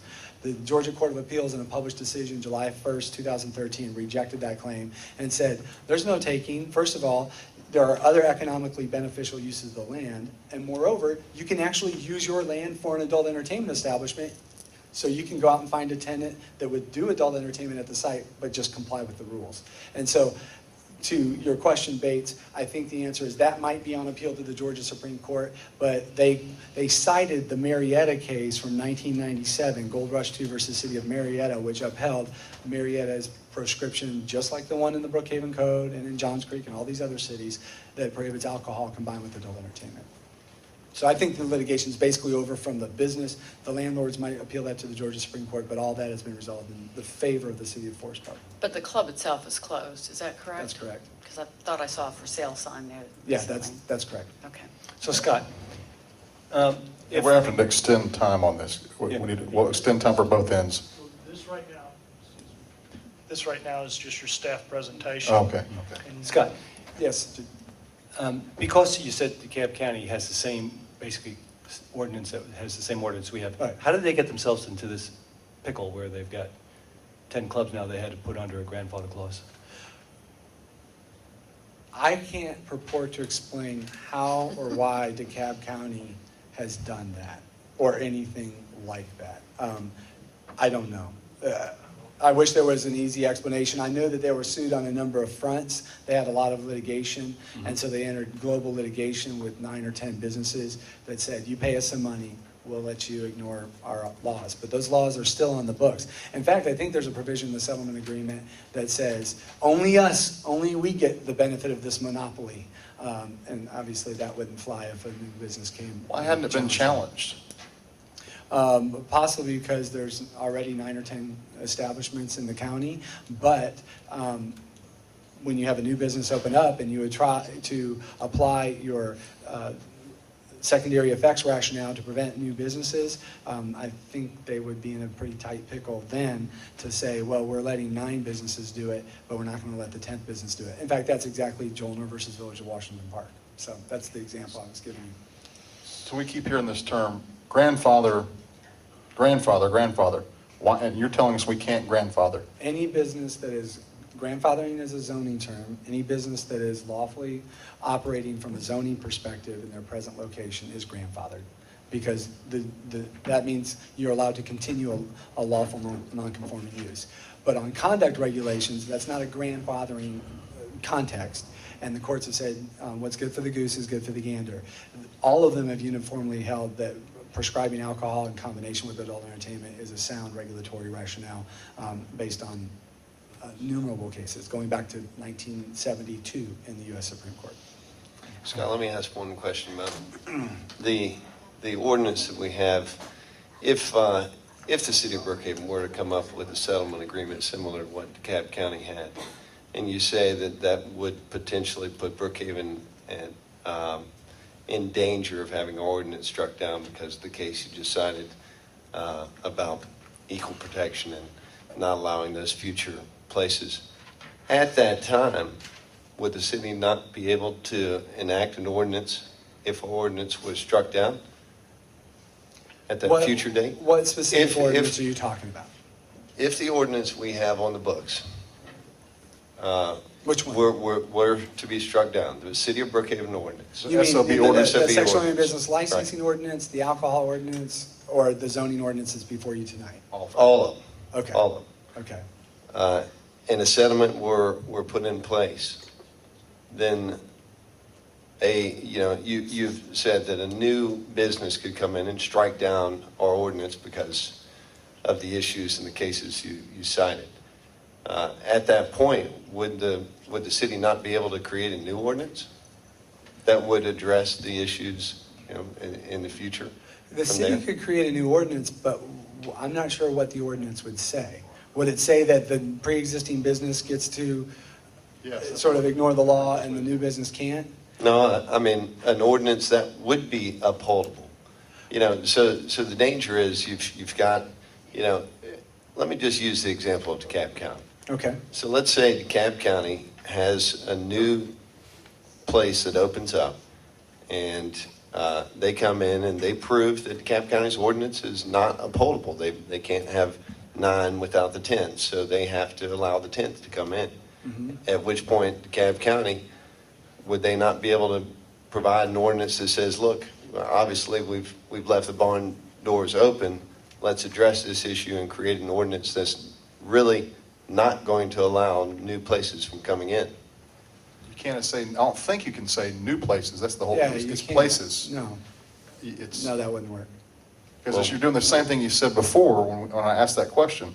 If you're allowing any to operate, you can't allow other ones not to operate. So you're saying if the ordinance is struck down, you still have these businesses operating.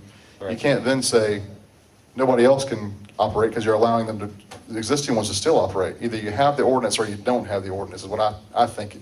And one of the real, If I'm wrong, one of the then- ironic positions about, one of the ironic premises is that the new ordinance would get struck down, but we're not identifying any particular basis for that. One of the reasons the city needed new ordinance is because the ones in DeKalb were so outdated and so poor and were really out of date. Obviously, when you're giving everybody a pass, you're not keeping your ordinances up to date with the law. So the strongest thing for Brookhaven is to have a set of ordinances that's upheld.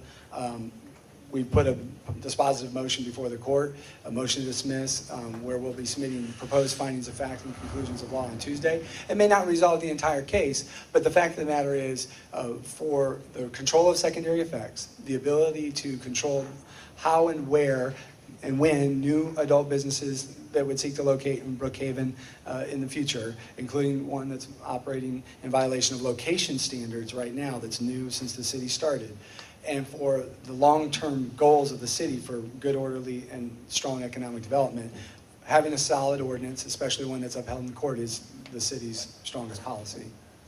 Thank you. Thank you. Thank you. Okay. Public comment? If you-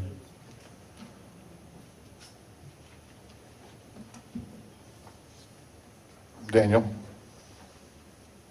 I have one comment card, Mayor. Okay. Aubrey Valines. Okay. Mayor, city members of the council, you shall know the truth, and the truth shall set you free. I don't have time to do my legal arguments here, but let me state real clearly, we have not been cited in municipal court for anything, and we are not in court on anything. He didn't say you were. He just said adult. Wait till after his time, then we can ask questions of Aubrey after the time is up. We can ask And questions of the Scott. appeals court decision, they simply said that the party had not proven its damages, did not present evidence of damages, and that's what that case was about. I'm going to give you a different twist of it. What they don't want to tell you is Sandy Springs is still alive, and I need to bring you an update. I'm going to share that. Last time I told you, they were up to 164,000, which is a lot of microtel nights.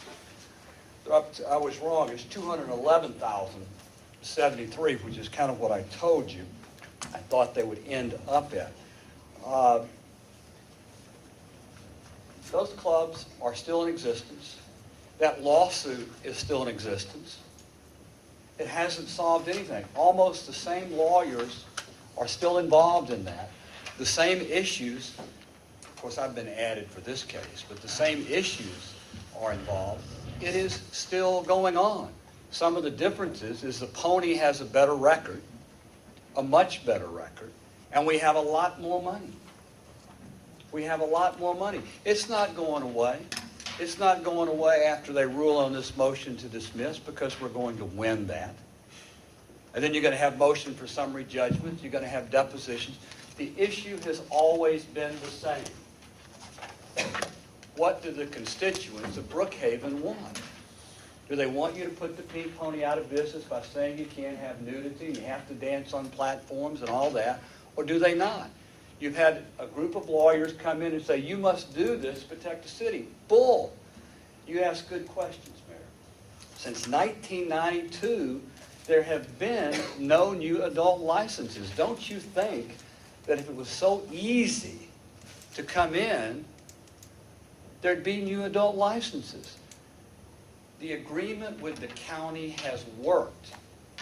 What a better way of proving it's worked, but by the past. It has worked. It will continue to work. And they keep talking about, well, maybe you're going to get sued if you do this. You're being sued now by one of your constituents and a good business with a good record. You're being sued now. What's the difference? Since 1992, since that agreement, no new licenses have come in.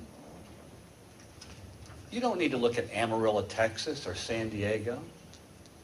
You need to look at Brookhaven and what the people here in Brookhaven want. If they want us gone, do it. But you haven't had an outcry from it. You've had people advise you, you need to adopt the most stringent laws you can and put us out of business. And that's what it does. You can call it what you want, but saying no nudity, and having to dance on platforms and all the other requirements, that puts us out of business. We've been good neighbors.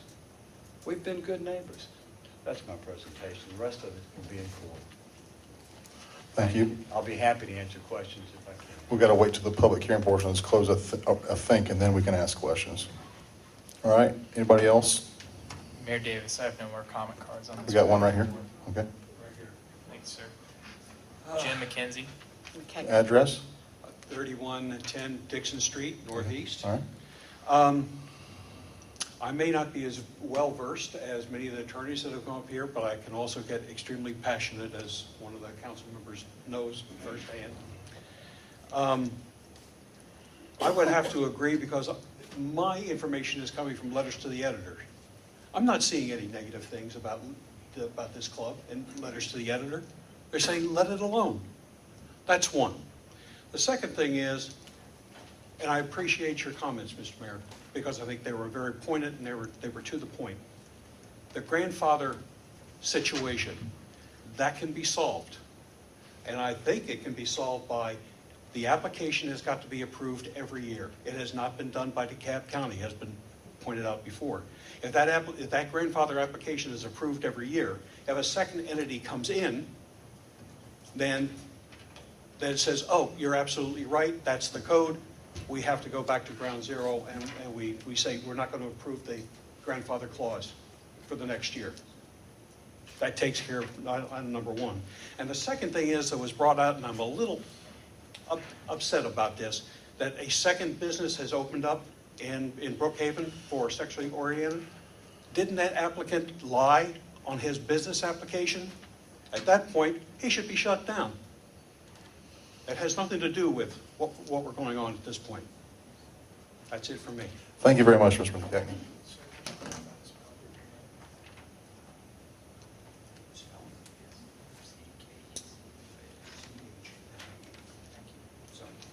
All right, Dana, anybody else? No, sir. All right, so now we can ask questions. Correct, okay. I have one for Aubrey. Yes, sir. Tell me, give me some language on an ordinance that allows your client to continue to operate while disallowing a similar style business opening up on Peachtree or Dresden or Ashford Dunwoody. Give me some language that accomplishes that goal, where if the goal of Brookhaven was to allow the Pink Pony to operate, if that was our goal, to allow the Pink Pony to operate, while not allowing any more clubs to go up around neighborhoods or anywhere near neighborhoods, anywhere else in Brookhaven, tell me what language or what constitutionally upholdable ordinance you would suggest or draft. What would it say? How would it work? Well, first let me say what I would do is simply accept the DeKalb agreement. That's the easiest way, and it has worked since 1992. I cannot overemphasize that. That has stopped lawsuits. It's stopped any new strip clubs. Not using that agreement where the DeKalb County is essentially allowing clubs to break the law in exchange for $100,000 a year. Saying we don't want to ever do something like that. We don't want to ever make an arrangement where we're taking money for allow somebody to break the law. X that out. Give me an example of an ordinance that would do what if that was the goal of Brookhaven, to allow your business to continue to operate, but not allow any more anywhere else in the city around Peachtree, Ashford, Dunwoody, Dresden, near neighborhoods. Give me language that would do that. I would have to sit down and draft your language, and I'd be happy to do that. I don't think, particularly in the litigation scene, it lends itself to giving you this is the language, it's the answer. I'd be happy to give you what I think would work as far as language. Do you know in the entire country, do you know of a municipality or a government that has an ordinance that does just that? There are many cities in which nudity exists. With alcohol. Municipalities with alcohol, and it exists without a problem. But where's there been one where it exists without a problem, where you don't have more crop up in other places? Because if that was the goal for Brookhaven, if that was our duty as a council, I think that's going on in Sandy Springs right now. I don't think there's been any more new cropping up. They're still in litigation over but they could. Could they? I mean, could they? You're a lawyer, right? And one of the things that we tell clients every day, there is nothing I can do from stopping you from being sued. If there's someone out there who wants to sue you, they can sue you, whether it's frivolous or not frivolous or no basis in law, they can sue you. All I can do is draft the best thing I can to limit your exposure and potentially limit your liability. I can never, ever, ever draft any contract, any agreement, or any legislation that cannot be the subject of a lawsuit. And we all know that. Right. And so one thing I could do is try to draft you something or give you something from other cities that exist all over this country where, quote, strip clubs are operating without problems. I don't think the issue is operating without problems, because what I hear from people is a lot of people want the Pink Pony to be left alone and continue to operate, but when faced with the prospect of having one near their home, not on Beaufort Highway, but on Dresden or on Peachtree or somewhere like that, they say absolutely not. So it's either have none or have 10. And I agree with that. Right. The only thing that I don't understand, I keep coming back to this, is right now you have one that's been there for 22 years without problems, without citations, and you're worried about something in the future that may never come. But that's like insurance. The question is, we have to look out for what may come. It may or may not come, but we have to look out for what comes. You're dancing around the question of how do we prevent it and how do we protect our residents. Well, if you and, want, and I understand that you believe the Pink Pony has been an exemplary club, but I think the question that's been asked is, how do we prevent it? If that was our goal. If that was our goal. And my answer was DeKalb. That answer wasn't like. And my second answer was, I'll be happy to draft something and bring it back in. But to sit here and try to draft it orally now No, would be I'm not asking impossible. you. I'd like you to submit something at a later date. I would be happy. for the record, to the city clerk or something. We'll be happy to do Barbara, it. if I may. But Mayor, And if I could- Mayor, we are in the middle of litigation Right. on this very matter. I believe it inappropriate for you to sit and negotiate from the dais or request data from the opposing council without the entire council making those determinations. Listen, I don't care if you think it's inappropriate. We're going to talk about this, and if he wants to submit something to the clerk for the record like anybody else, any other citizen, he's allowed to do that. And I'm not doing anything that is endangering anybody's litigation. I'm just trying to get some questions answered, because we're the ones that are getting the mailers with our faces on it. We're the ones that are getting the phone calls and emails. And if I want to ask if our goal was to allow one business to operate and protect the rest of the neighborhoods, if that was our goal, I'm going to ask the question, because we're the elected officials. We're the ones dealing with this. Y'all get paid to do what you do. He gets paid to do what he does. We're part-time, and we're taking a lot of flack on this issue, and I want folks to realize the decisions we've made are not made out of some moral crusade. They're made after lots and lots of thought and lots of discussion and lots of debate, and that's why I'm here, and that's why I'm asking those questions. So I'll wrap it up, but I'm not going to be told not to have comment or question about a very important issue that is important to people in Brookhaven. Mayor, if I may? Just give me a second. Yes, ma'am. So if you want to submit something as part of the record, as a part of public comment at another date, Yes. you can submit it in the record. Thank you, Mr. Mayor. And could I follow up on District 2? And I agree, you have an absolute total responsibility of constituents to look at what may happen potentially in the future. But what I'm saying to this council most respectfully, you don't need to look in the future. We're here in the present, and we're in a lawsuit, we're in litigation, and that would be my... Yes, thank you, Aubrey. This is a rare opportunity. Yes, sir. We can have this interaction. This is our last hearing on this issue. So. And I appreciate your transparency, and I always said that. And I welcome this.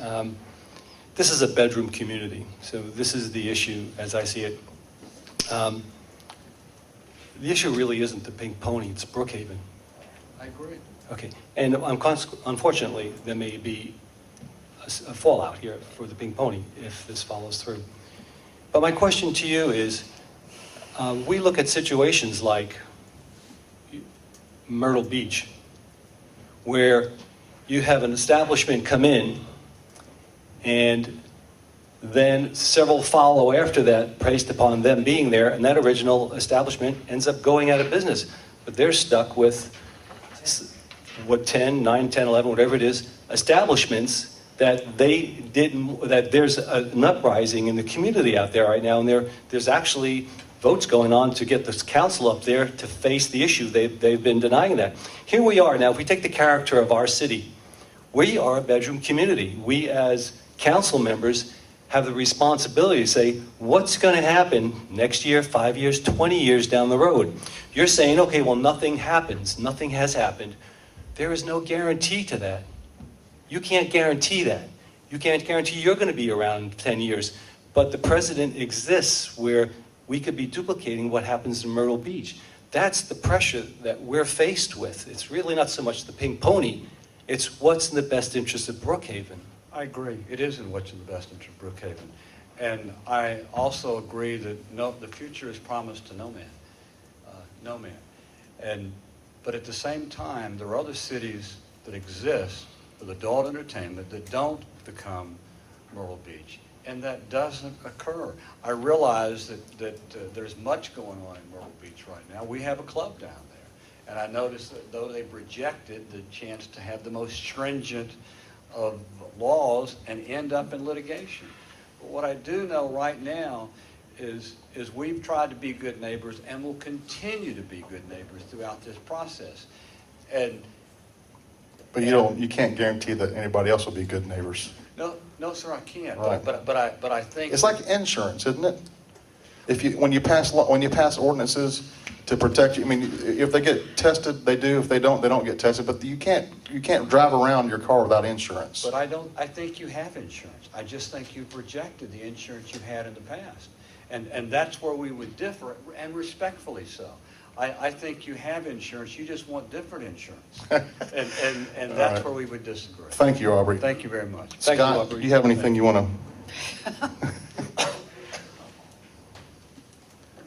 Councilmember Gevvia's comment was spot on.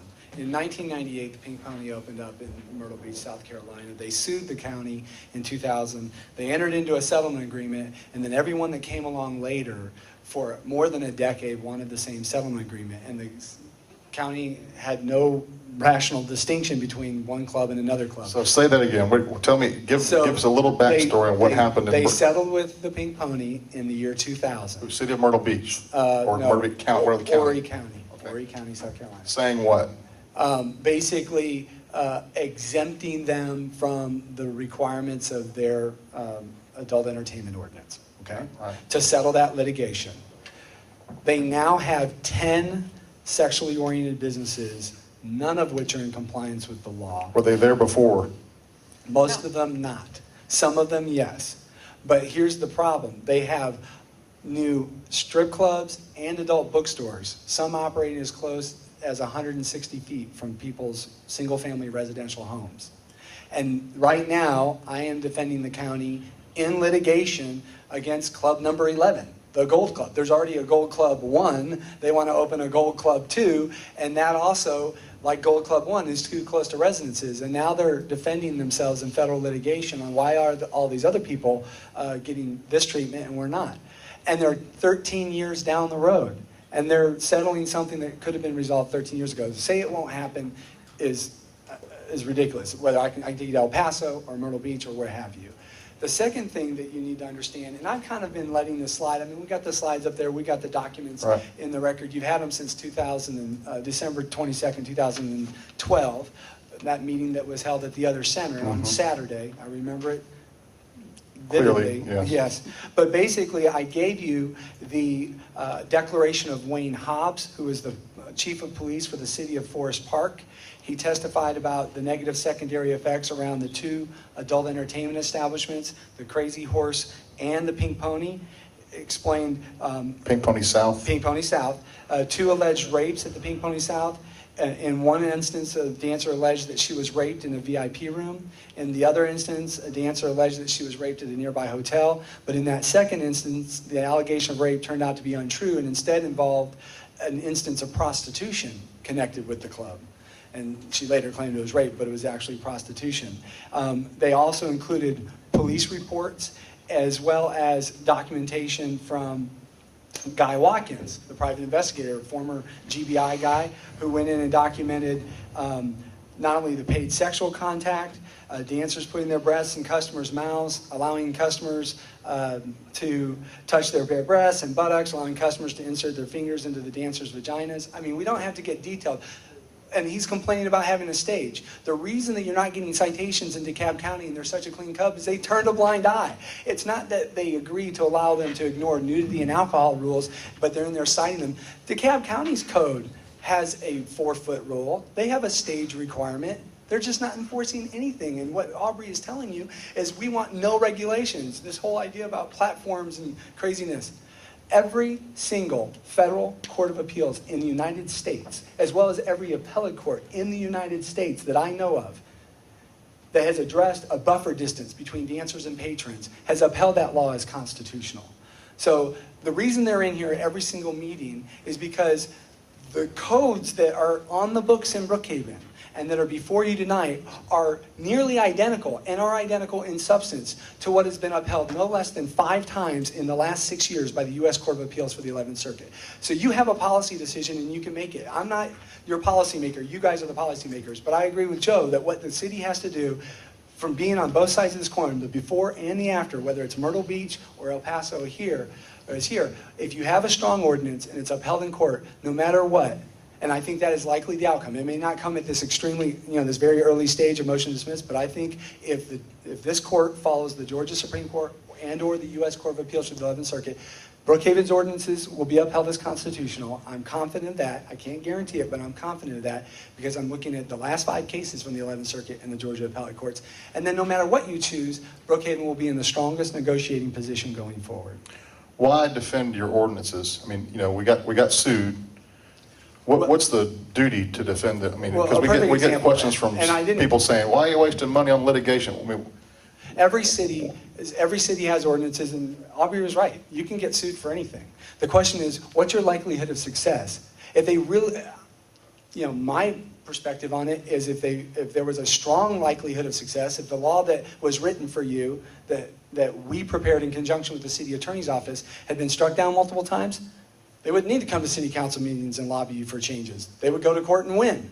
But the fact of the matter is the law is based on what the courts have already upheld. So the reason you defend your ordinance is so that when from a rational policy perspective, how do you give a pass on an adult entertainment establishment with documented negative secondary effects at another linked establishment, the Pink Pony South, and say, but we're going to ignore our rules. We're not going to require buffer distances between patrons. We're not going to protect dancers from allegations of rape in VIP rooms. We're going to let this paid sexual contact go on, and we're going to ignore our laws, and then take a retail store that's sexually oriented and can be regulated from a zoning perspective and say, but we're going to keep the new retail store out that doesn't have alcohol, that doesn't have live conduct on the premises, doesn't have bump and grind lap dances that, according to the 11th Circuit opinion, were cited as being in violation of state law in Georgia, the masturbation for hire statute. How do you keep a retail store out on a secondary effects rationale when you capitulate on what is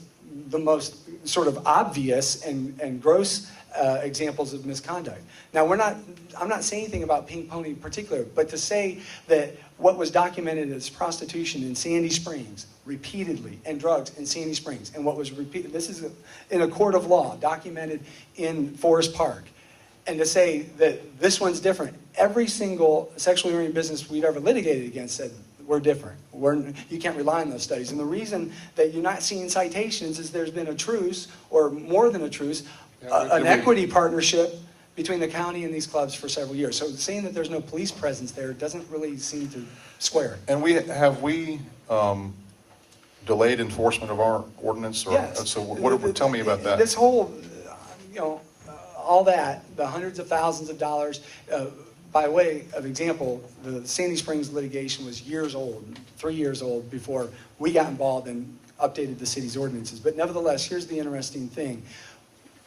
We have offered to the plaintiffs to not enforce the ordinance until a court enters judgment on it. In other words, there's not going to be a big damages claim because obviously they're still doing new dancing and alcohol.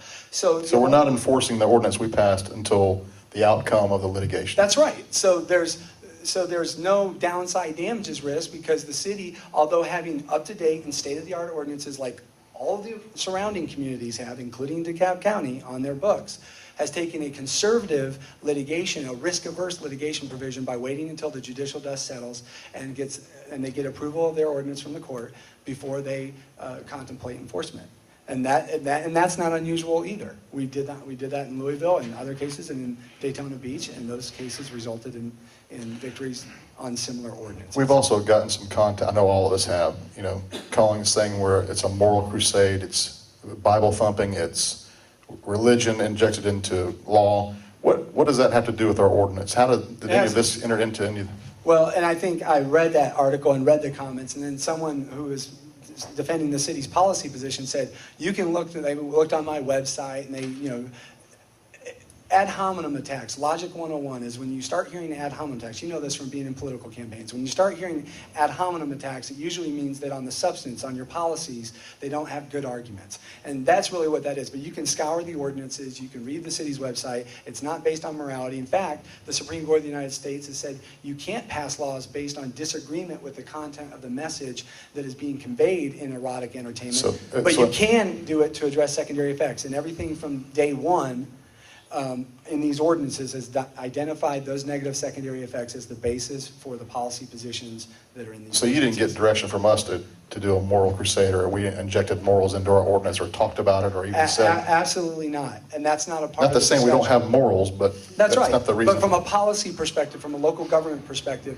the emphasis has been on what Joe said, and that is doing what is good for Brookhaven long term. When the city became a city, it was premised on the idea that we're going to do things differently from DeKalb County, and basically Aubrey's asking you to do what DeKalb County did. Let me ask you a question, Scott, just so I understand and clarify the Myrtle Beach scenario you brought up. In the Myrtle Beach scenario, you're saying that they entered into a consent settlement agreement, and then the one strip club turned into 10?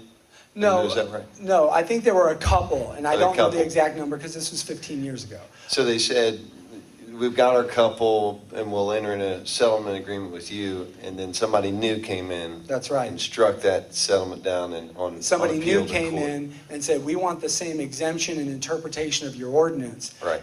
That allows us to open in this location, and the city's hands were tied. Right. Frankly, and this is public record, the lawyers for the county have gone to the county council on 5 occasions, in 2002, 2005, 2006, 2009, 2010, and now in 2013, to try to get movement to get these ordinances, because every time they've gone in to enforce their ordinance against either a bookstore or a cabaret, they fail.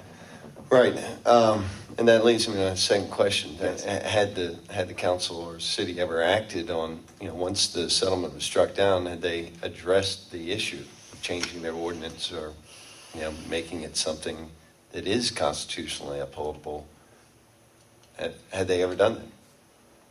I don't know I don't think they actually passed an ordinance since that point in time. They just had their same one. That's And then right. the settlement was struck down. Essentially, what you're doing right now is you're passing constitutional ordinances. You Right. have 2, and then you have a third one, zoning, that's not really relevant to what's going on in the litigation.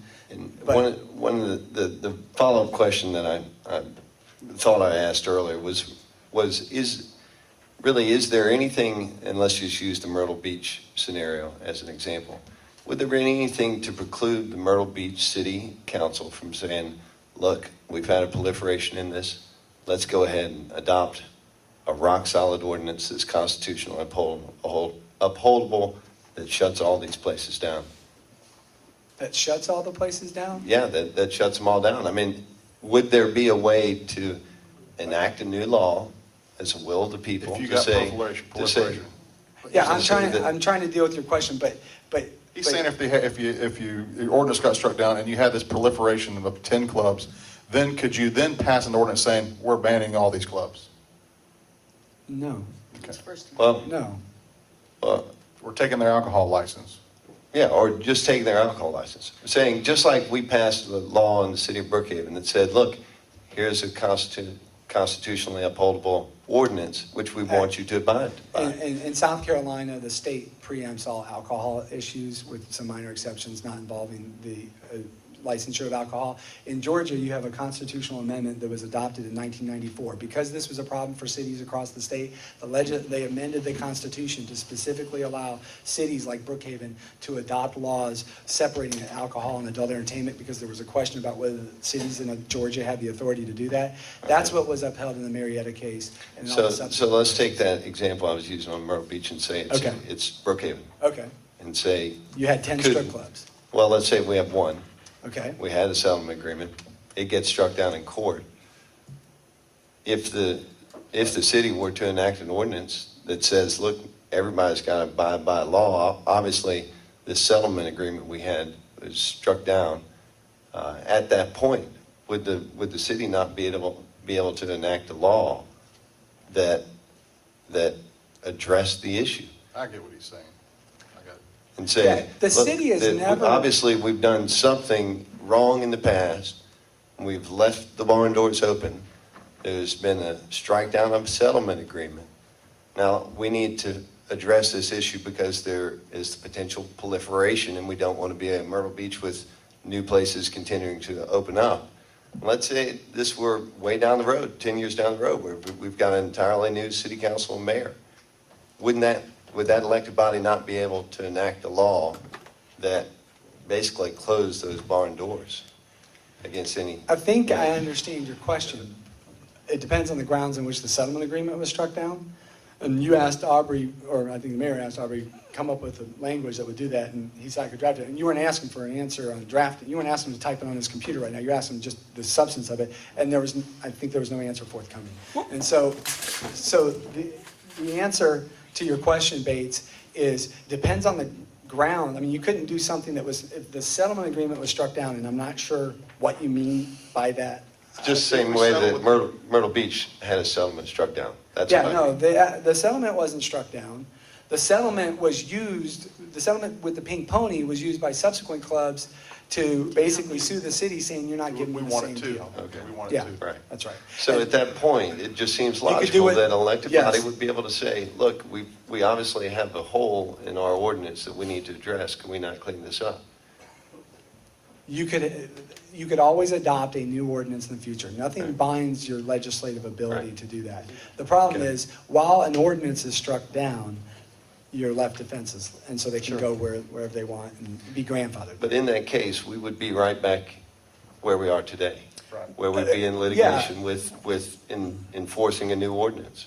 Well, quite possibly you would, but you would probably have more businesses at the door, and you'd be fighting it in $2023 instead of $2013, like Right. Horry County is doing it now instead of in 2000. Scott, I have another question for you. Yes, Joe. Okay, so basically what the core of this ordinance is, it's a separation of either nude dancing from alcohol or alcohol versus nude dancing. There's a distance from the stage, there's the height of the stage. Those are basically the four different elements. With your national exposure to all of this, has any business ever stayed in business and abided by the ordinance and say dropped alcohol? Has that ever happened? Somebody suggested a juice bar.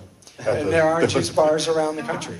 No, I'm asking in all seriousness, because it pains me as a businessman to think that a decision we could make could put a business out. All right? I mean, there's all kinds of consequences that come from that. We all know it. We're not insensitive to it. So I'm just asking you, is this really a policy that could be enacted, or that is happening today, where businesses of this nature do operate under the ordinance? Without alcohol. is what Without he's- alcohol, right? That's got to be the big variable here. Well, yes, and they do a number of different things. They operate as a bikini bar, and they have alcohol. Okay. So you could have, more covering, and that it takes you outside the scope of a sexually oriented business definition, and they do alcohol, and those exist in Grand Rapids, Michigan, and Hillsborough County, You've Florida. been visiting some and various places. Yes, sir, I get around. But here's the thing, there are places that comply with these ordinances and operate. So is it as profitable? Obviously, an alcohol piece can be a profitable piece of a business.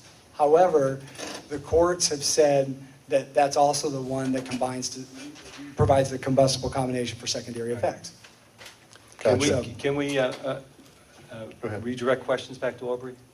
I think we probably I need really to. think we need to we get- respect the. I think some we of the did citizens we've done here. enough here. We've got, I've heard enough, I think, for tonight. I just we wanted still to. got to vote on these zoning. Yeah, we do. We do. ordinances. Oh, okay, sure.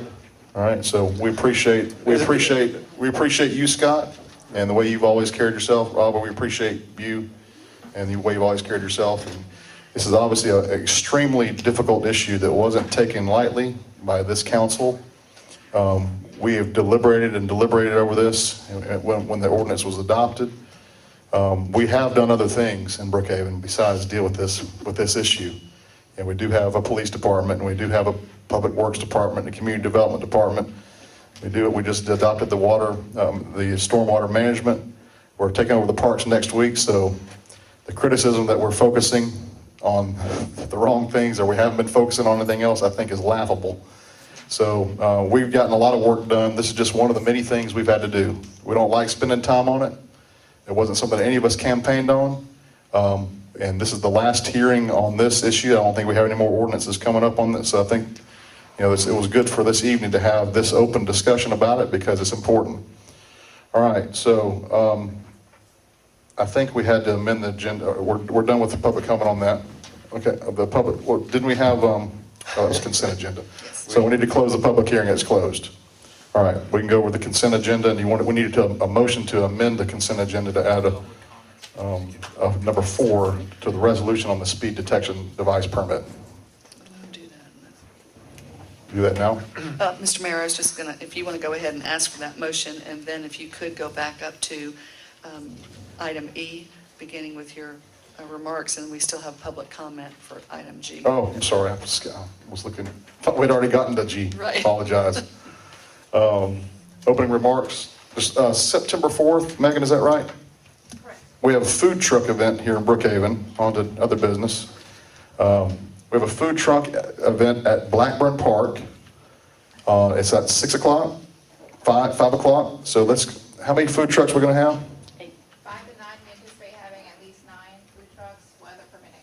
9 food trucks, weather permitting. Any examples of what kind of food it'll be? A mixture of dessert and, we anticipate 5 like Dessert? and 3 dessert. Dinner and dessert?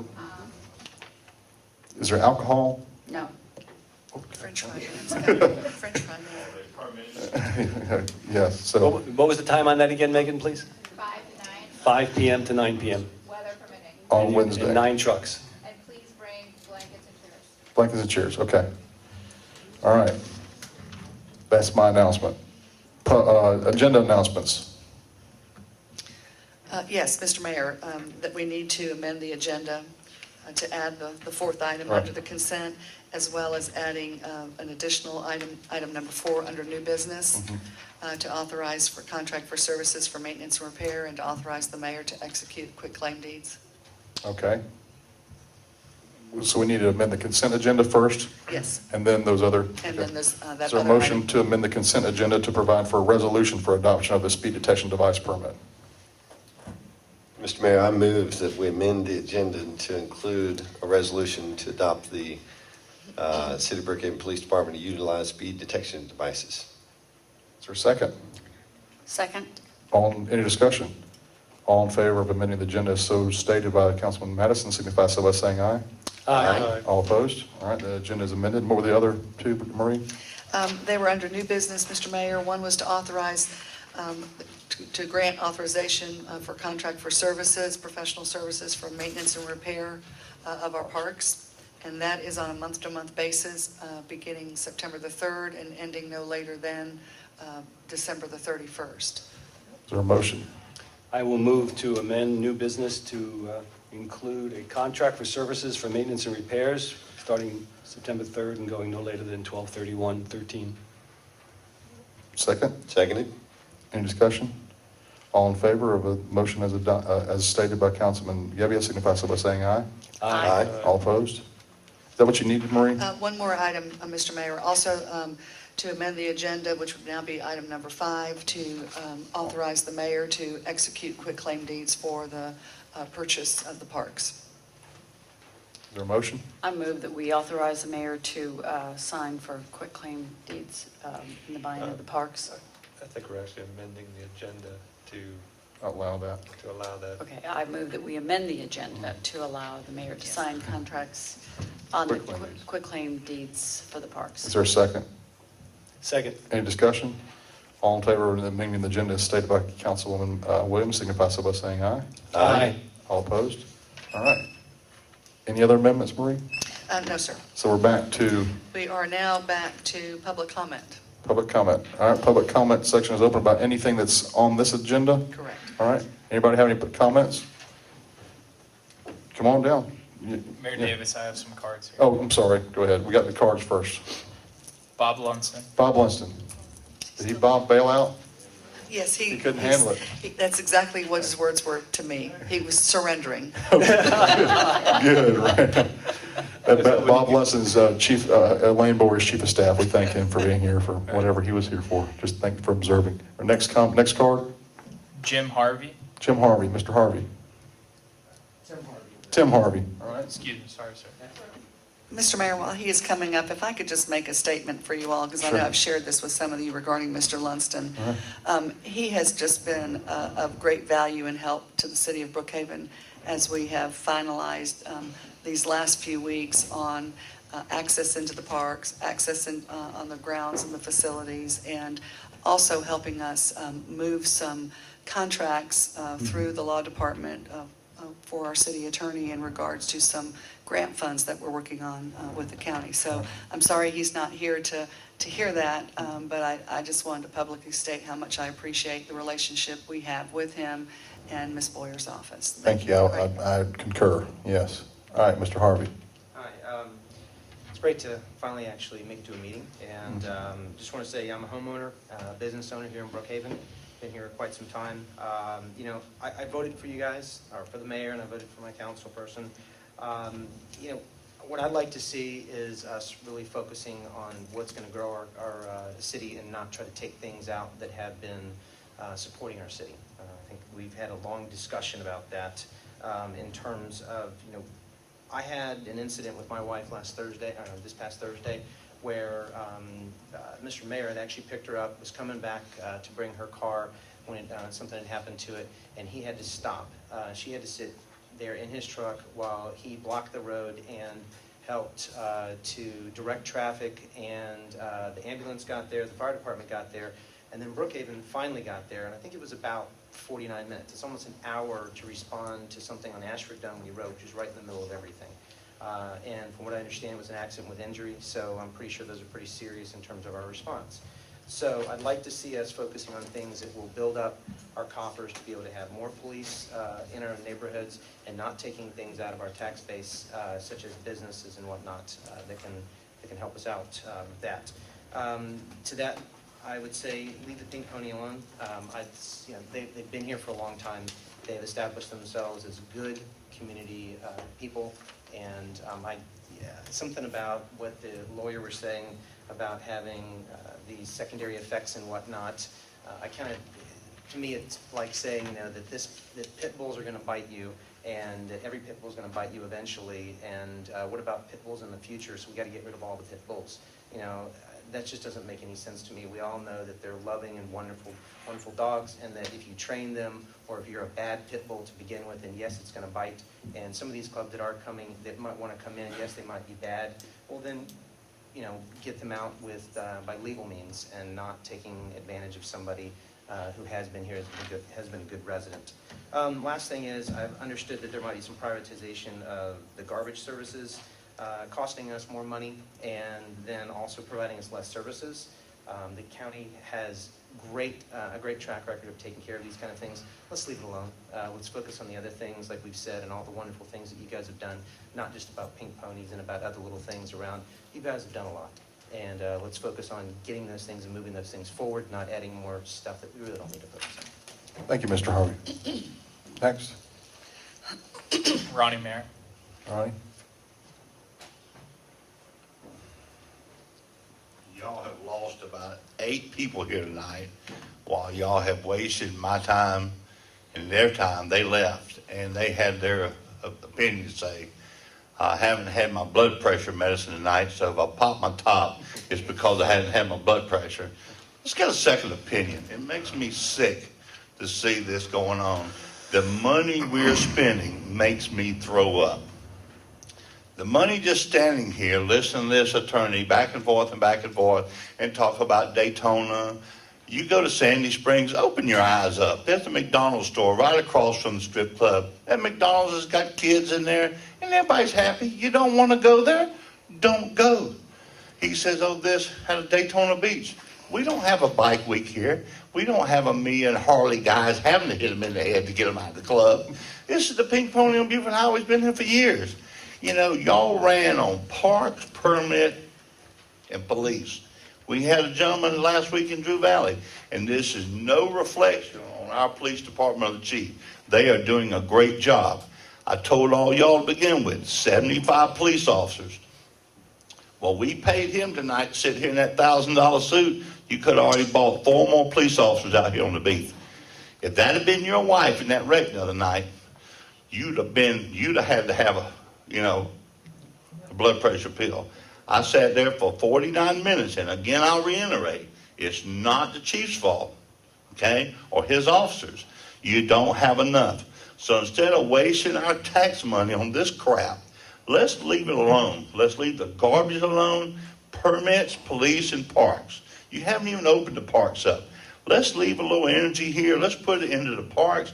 This is going to be such a beautiful city, guys. And really, if you use your common sense, and I know you all, wake up, Jim, and don't go to sleep on me there. Jim. Okay, just want to make sure you're awake.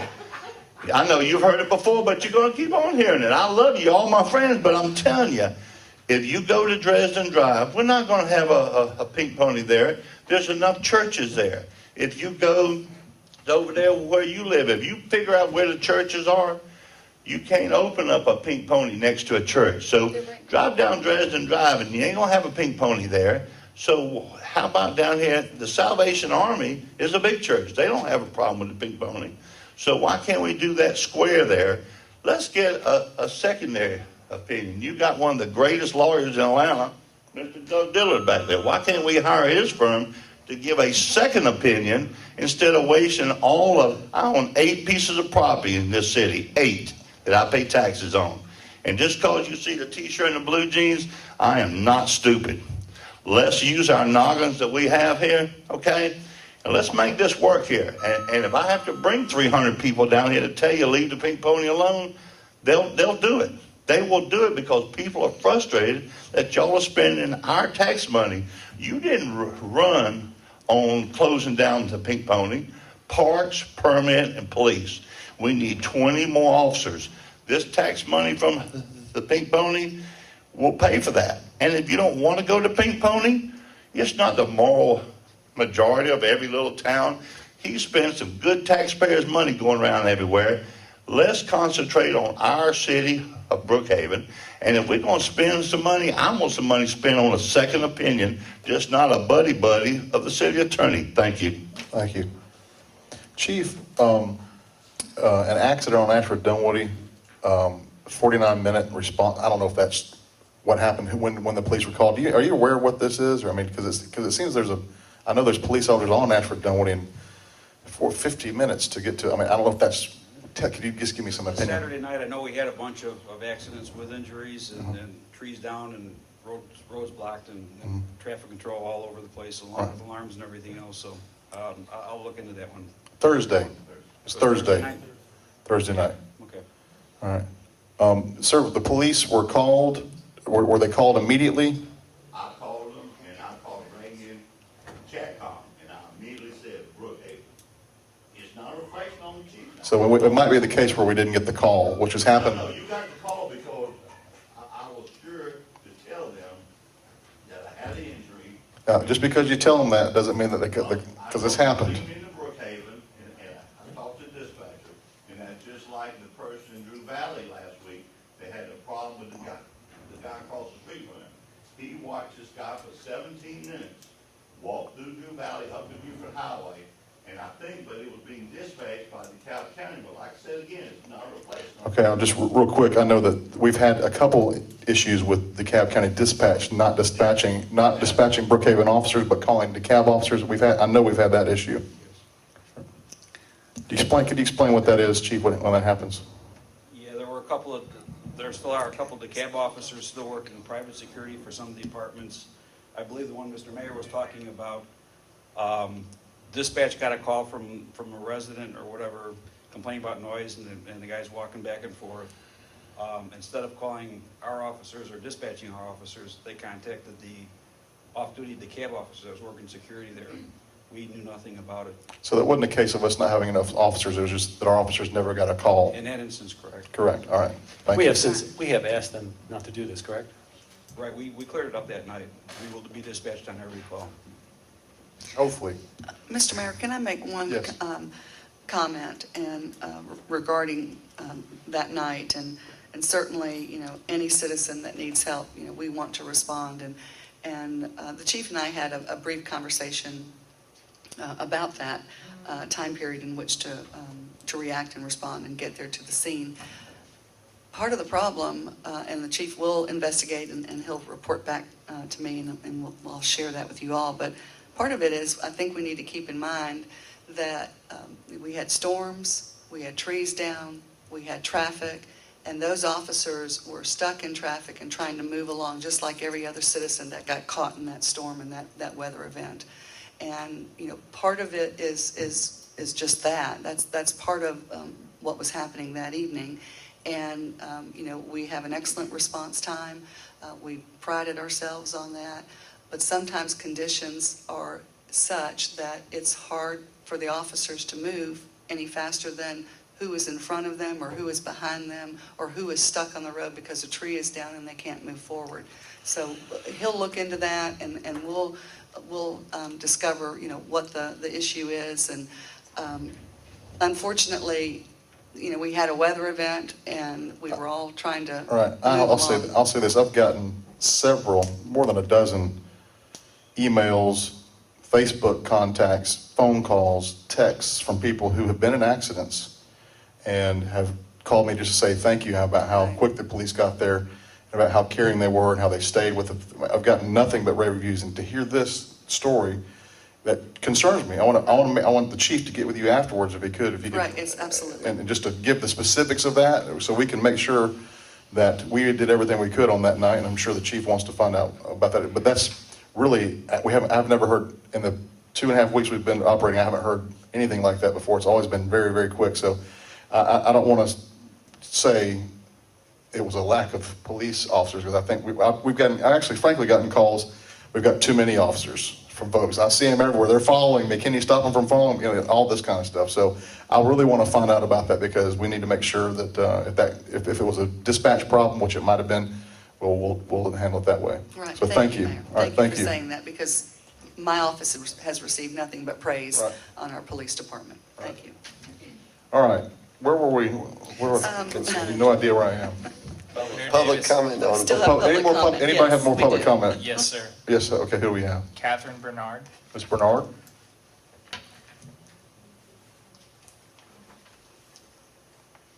Good evening, Mr. Mayor and council people. My name is Catherine Bernard. I live at 1321 Oak Lawn Avenue with my husband, and I love being a resident of Brookhaven, but I do have to say that I echo the previous gentleman's concerns with the way that the council has been spending its time on the Pink Pony and adult-oriented businesses issue.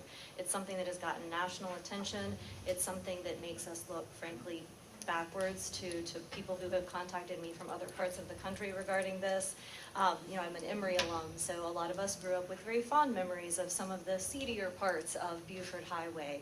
That's part of the local character, and to try to destroy it at great cost, and I am a lawyer myself, so I recognize that sometimes there are things that lawyers are just not useful for, and this one where we are essentially taking $200,000 worth of taxpayer money and using it to spend on more government that is more intrusive, that restricts the ability of DeKalb businesses to open and provide jobs to DeKalb residents, seems like an odd prioritization.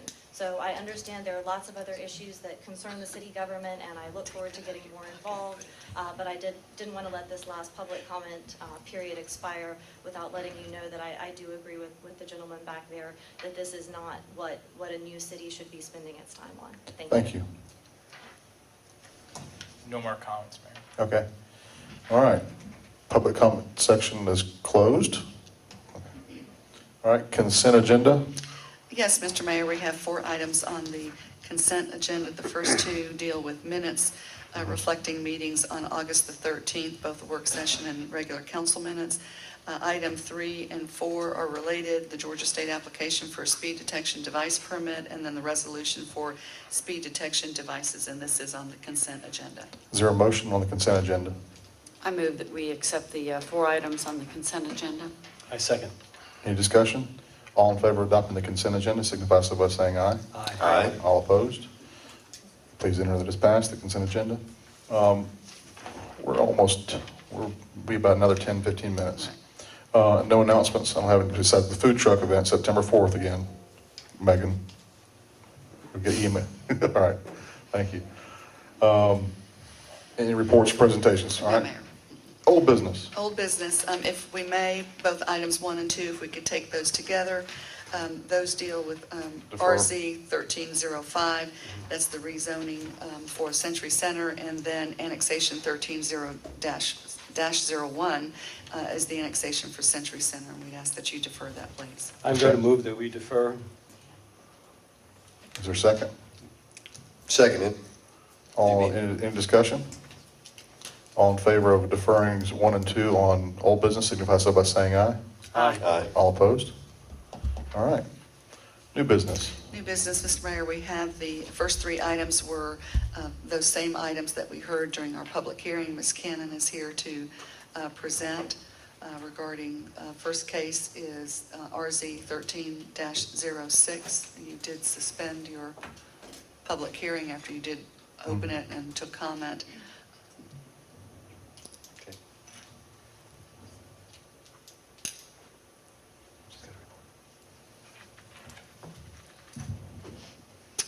Case RZ 1306, this is an ordinance for your consideration. And so this evening, I would suspect that there would be a motion on the floor to defer the public hearing till September the 10th. Mr. Mayor, I move that we defer the rezoning ordinance ID 1124 to be heard by mayor and council at the September 10th regular meeting. Is there a second? It's 11:20, okay. Second. 11:24, okay. Any discussion? All in favor of deferral of item 1, signify so by saying aye. Aye. All opposed? All right, it's deferred. Number 2? Number 2 is rezoning ordinance RZ 13-07, Residential South Partners LLC seeks following the rezoning of 2.92 acres located at 1440 and 1448 Harts Mill Road, Atlanta, Georgia 30319, from RA5C to RA5C, which is a change of previously approved conditions to allow for the construction of 12 single-family detached homes. All right, Susan? The public hearing has been held. It's the council's prerogative to determine what motion it is you choose to move forward with. And we have provided for you the additional, the conditions in amended format. I would move that we accept that we pass this ordinance with the 4 recommended conditions. Do you want me to review them? Just make them as part of a record, just. As so stated in the record. The first one being that the site be developed in accordance with the site plan that's received June 5th, 2013. The second one, in lieu of the deceleration lane, that the developer owner shall install 18.5 feet of asphalt from the center line along the frontage. And that the third condition, that in lieu of a sidewalk, that the developer pay into a Brookhaven sidewalk fund an amount not to exceed $40 per linear foot. Is that close to? Is that right? May I Yes. add, in regard to condition number 1, the second sentence of condition number 1 needs to include, if so desired by the council, any future variances required if authorized by the Zoning Board of Appeals may result in altering the site plan to the degree necessary to incorporate revisions. In regard to number 2, in lieu of the decel lane, developer owner shall install asphalt pavement to 18.5 feet from the center line of Harts Mill Road along the total property frontage. In regard to number 3, and not to be redundant, but just to state it clearly on the record, in lieu of sidewalk installation along the total property frontage, the owner developer shall submit payment into the City of Brookhaven Sidewalk Assessment Fund in an amount not to exceed $40 per linear foot. The funds shall be submitted to the City of Brookhaven prior to the issuance of land development permit. Installation of sidewalk along the total property frontage shall be performed by the City of Brookhaven. And the last condition, number 4, as is so stated in your packet, developer owner shall dedicate sufficient right-of-way to maintain 12.5 feet of right-of-way behind the back of curb along the total property frontage adjacent to Harts Mill Road. This right-of-way shall be submitted to the City of Brookhaven prior to the issuance of the development permit. Okay, I amend my motion to incorporate what Ms. Cannon just clarified. Okay, is there a second? Second. As amended? Seconded as amended. Any discussion? Just point of clarification, the motion did take into context the elimination of the planning commission recommendations because they were addressed in Councilwoman. I think we're passing it with just those, so whatever With just the- whatever they Right. did is irrelevant. The planning commission made no additional Yeah, that. proposal for that was this the other particular one. case. That was the other case. Okay, just wanted to clarify. Right. Thank you. Any more discussion? All in favor of adopting the motion as stated, signify so by saying aye. Aye. All opposed? All right, it's passed. Number 3. Number 3, Mayor and Susan. Council, RZ 13-08, text amendment to amend the city zoning ordinance with regard to adult entertainment establishments and sexually oriented businesses. As the city manager indicated, RZ 1308 is an amendment to the zoning ordinance regarding adult entertainment establishment and sexually oriented businesses. We have held the public hearing. It's been to planning commission, it's been to council, and the ordinance is in the proper format for you to consider the action you prefer to take. All right. Any motion? I move we approve ordinance RZ 13-8, text amendment to amend the city zoning ordinance with regard to adult entertainment establishments and sexually oriented businesses. Is there a second? I'll second. Any discussion? All in favor of adopting the ordinance, signify so by saying aye. Aye. All opposed? All right, it's passed. Number 4, Yes, number 4, Mr. Mayor, is the authorization to allow me to negotiate contract for services for maintenance and repair. This is for a period of time not to exceed 4 months, beginning September the 3rd and ending on or before December 31 of this year. And that is for all of our parks. So that is the maintenance and repair and upkeep of the grounds and facilities. is there a motion? I move to approve point number 4 for contractor services to be negotiated by Marie for parks maintenance, 9/3 to 12/31. Seconded? Go ahead, I'm sorry. Discussion. We had discussed, and I would like to suggest an amendment to cap it at $22,000 per month, not to exceed amount of $22,000 per month for the contract. I'll amend my, Is it a friendly amendment? yes, Okay. I agree to that. Yes, I'm fine with that. Is the second hold on the friendly amendment? I'm sorry. Councilmember, you can withdraw or amend it until the mayor has stated the form of the motion, so you can change it as appropriate. Okay. You want your motion to, you accept the friendly amendment? I'm going to change my request for approval on contract services for maintenance and repair for the parks, 9/3 to 12/31, not to exceed $22,000 per month. Is there a second? Seconded. All right, discussion? All in favor of adopting the ordinance as amended, signify so by saying aye. Aye. All opposed? All right, have we already done the quitclaim? Is that one? we already- That's next. Okay, number Right. 5, okay. And number 5, and the last item under new business, is to authorize the mayor to execute the quitclaim deed for all of our parks when we purchase. Just to execute all the documents that are required to receive the quitclaim deed from the county. Motion? I'll move that we authorize the mayor to execute all documents to receive the quitclaim deeds from the county. Is there a second? I'll second. Any discussion?